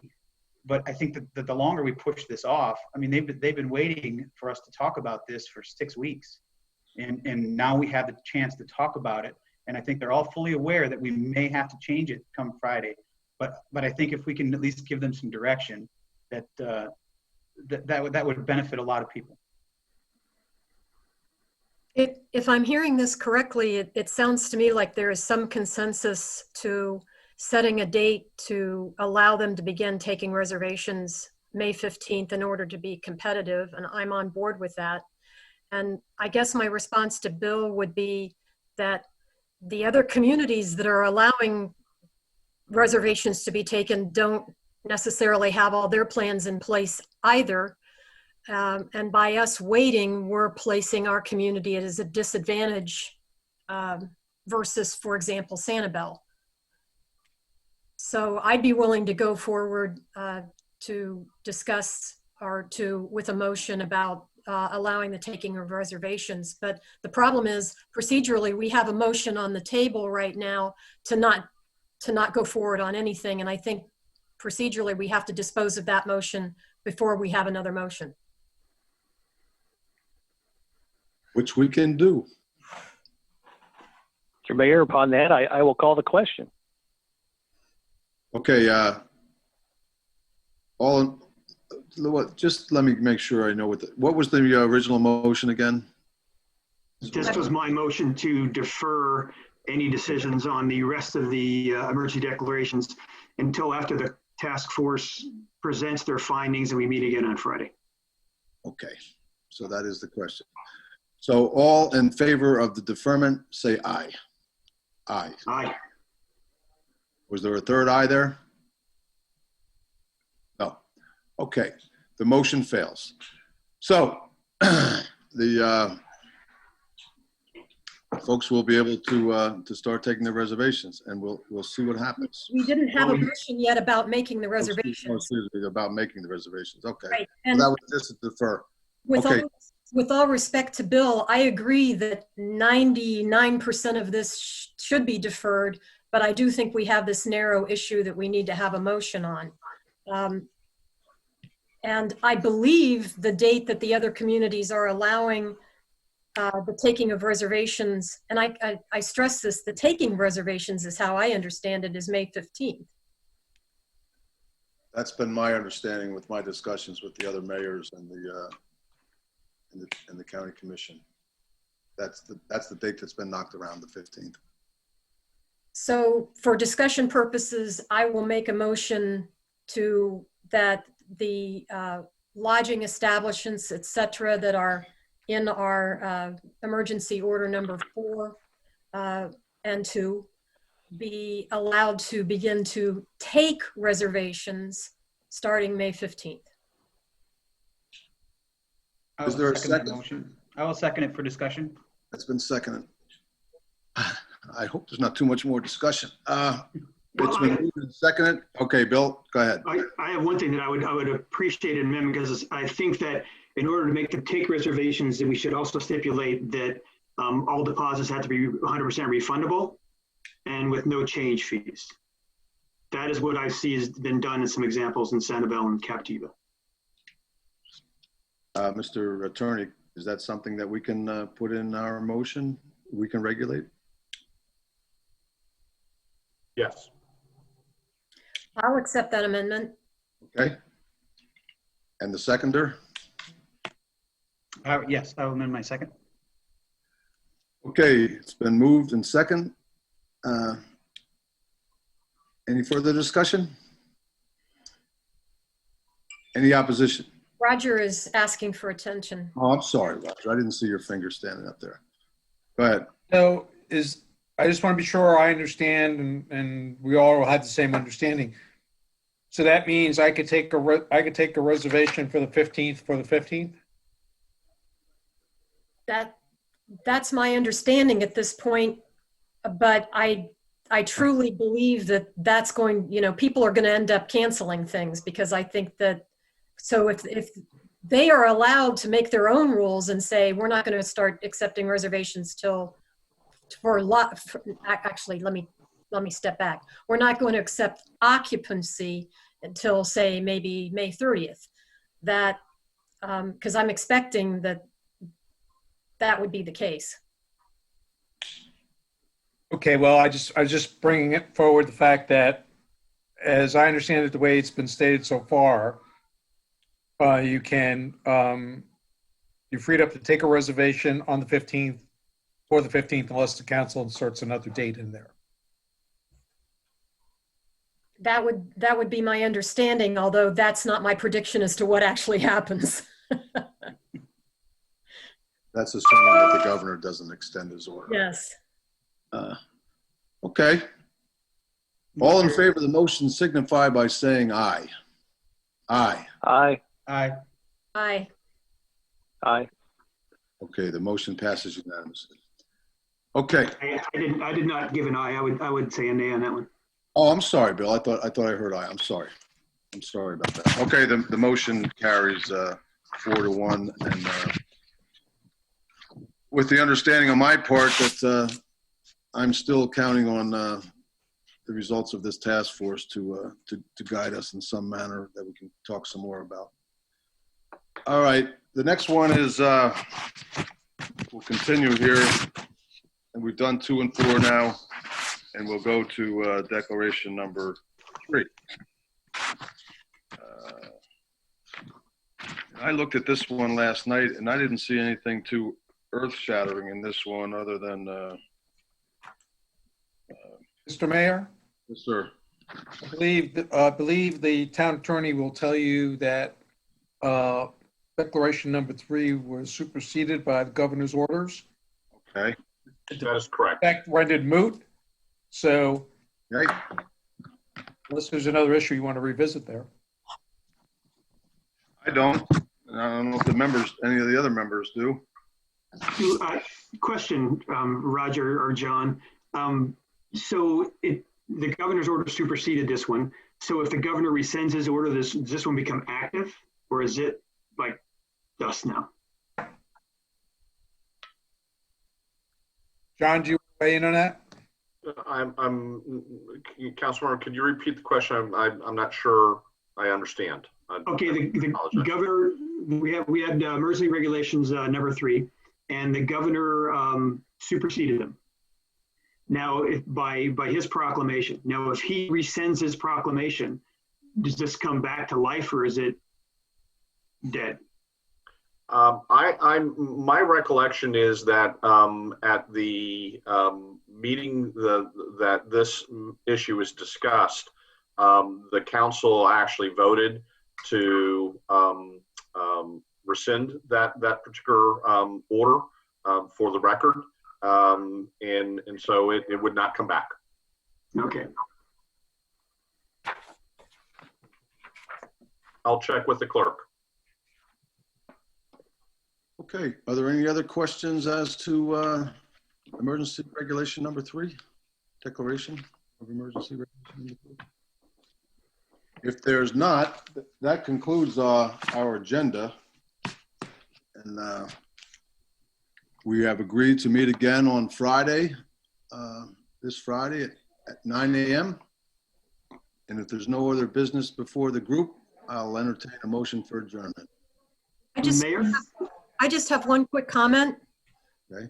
There is a thing that I didn't bring up in regarding the use of the beach previously, and that was the ability of people who are beachfront owners. We currently prohibit them from using their own backyards. I honestly, from the beginning, thought that this was a bad idea. However, I didn't bring it up today because I received no input, no comment from anyone asking that we change it. So I just want to put that out there for the public that if you'd like that provision reconsidered, you should let us know before our meeting on Friday, because that's why I didn't bring it up. Well, it would seem sort of silly for the beachfront owners to look out there and watch everybody else enjoying the beach and not be able to use the beach in front of their own house. So that's a good point. So, well, would you like to deal with it today then, Mayor? If the group wants to, that's fine with me. We can dispense of it right now. One thing to keep in mind, and I'm a beachfront owner, and is that condos and hotels are also beachfront owners.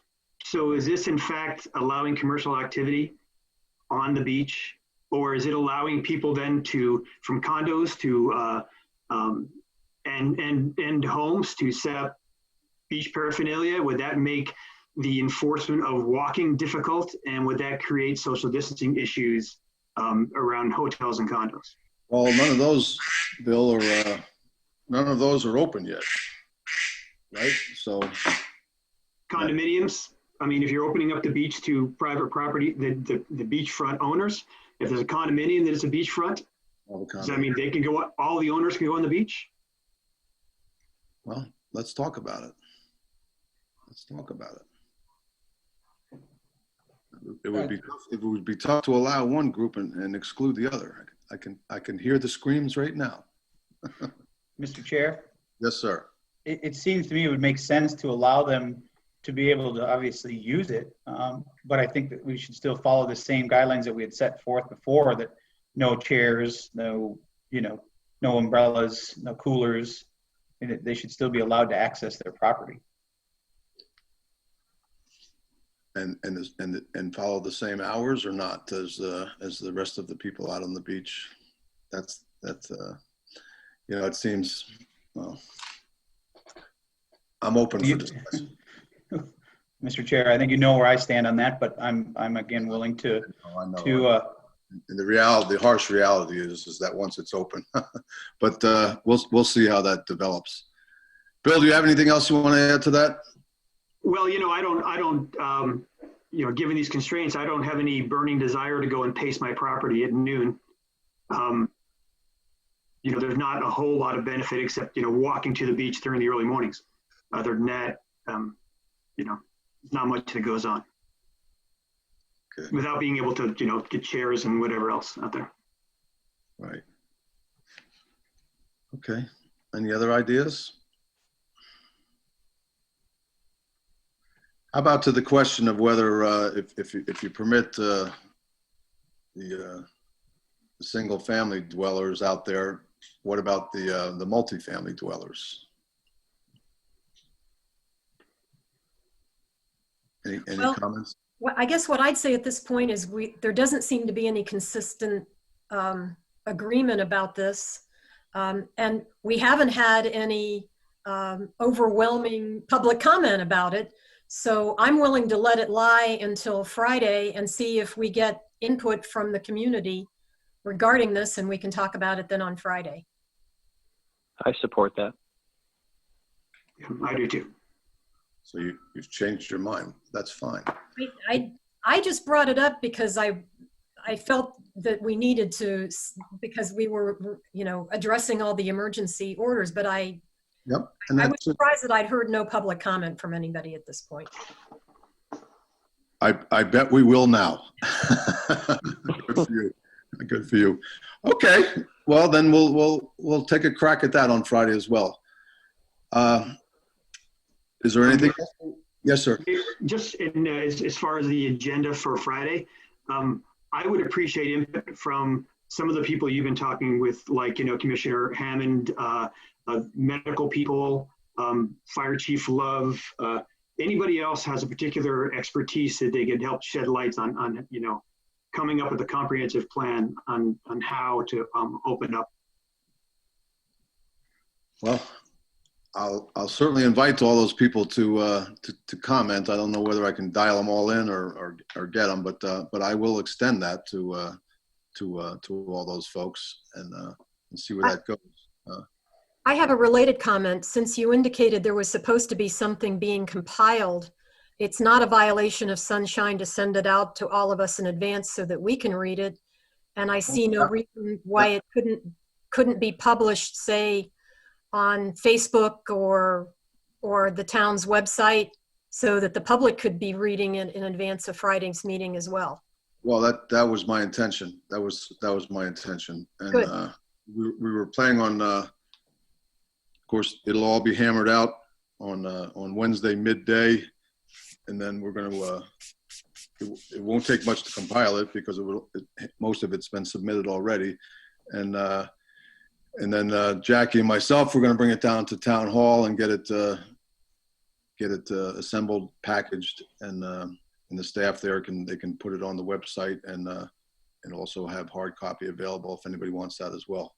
So there'll be full disclosure and it'll give us a chance to pour through it before Friday's meeting. I had no intention of bringing it in Friday morning and saying, here you go. But anyhow, that's all well and good. Any other questions before we adjourn? Okay, then we have our direction. Town manager, town attorney, everything's good on your side? Yes, sir. Okay, is there a motion to adjourn? So moved. Moved, seconded? Okay. I'll second it. Okay, very good. Hearing no opposition, we stand adjourned. Thank you very much, and we'll see you all Friday. Bye, everybody. Thank you. Bye. Thank you.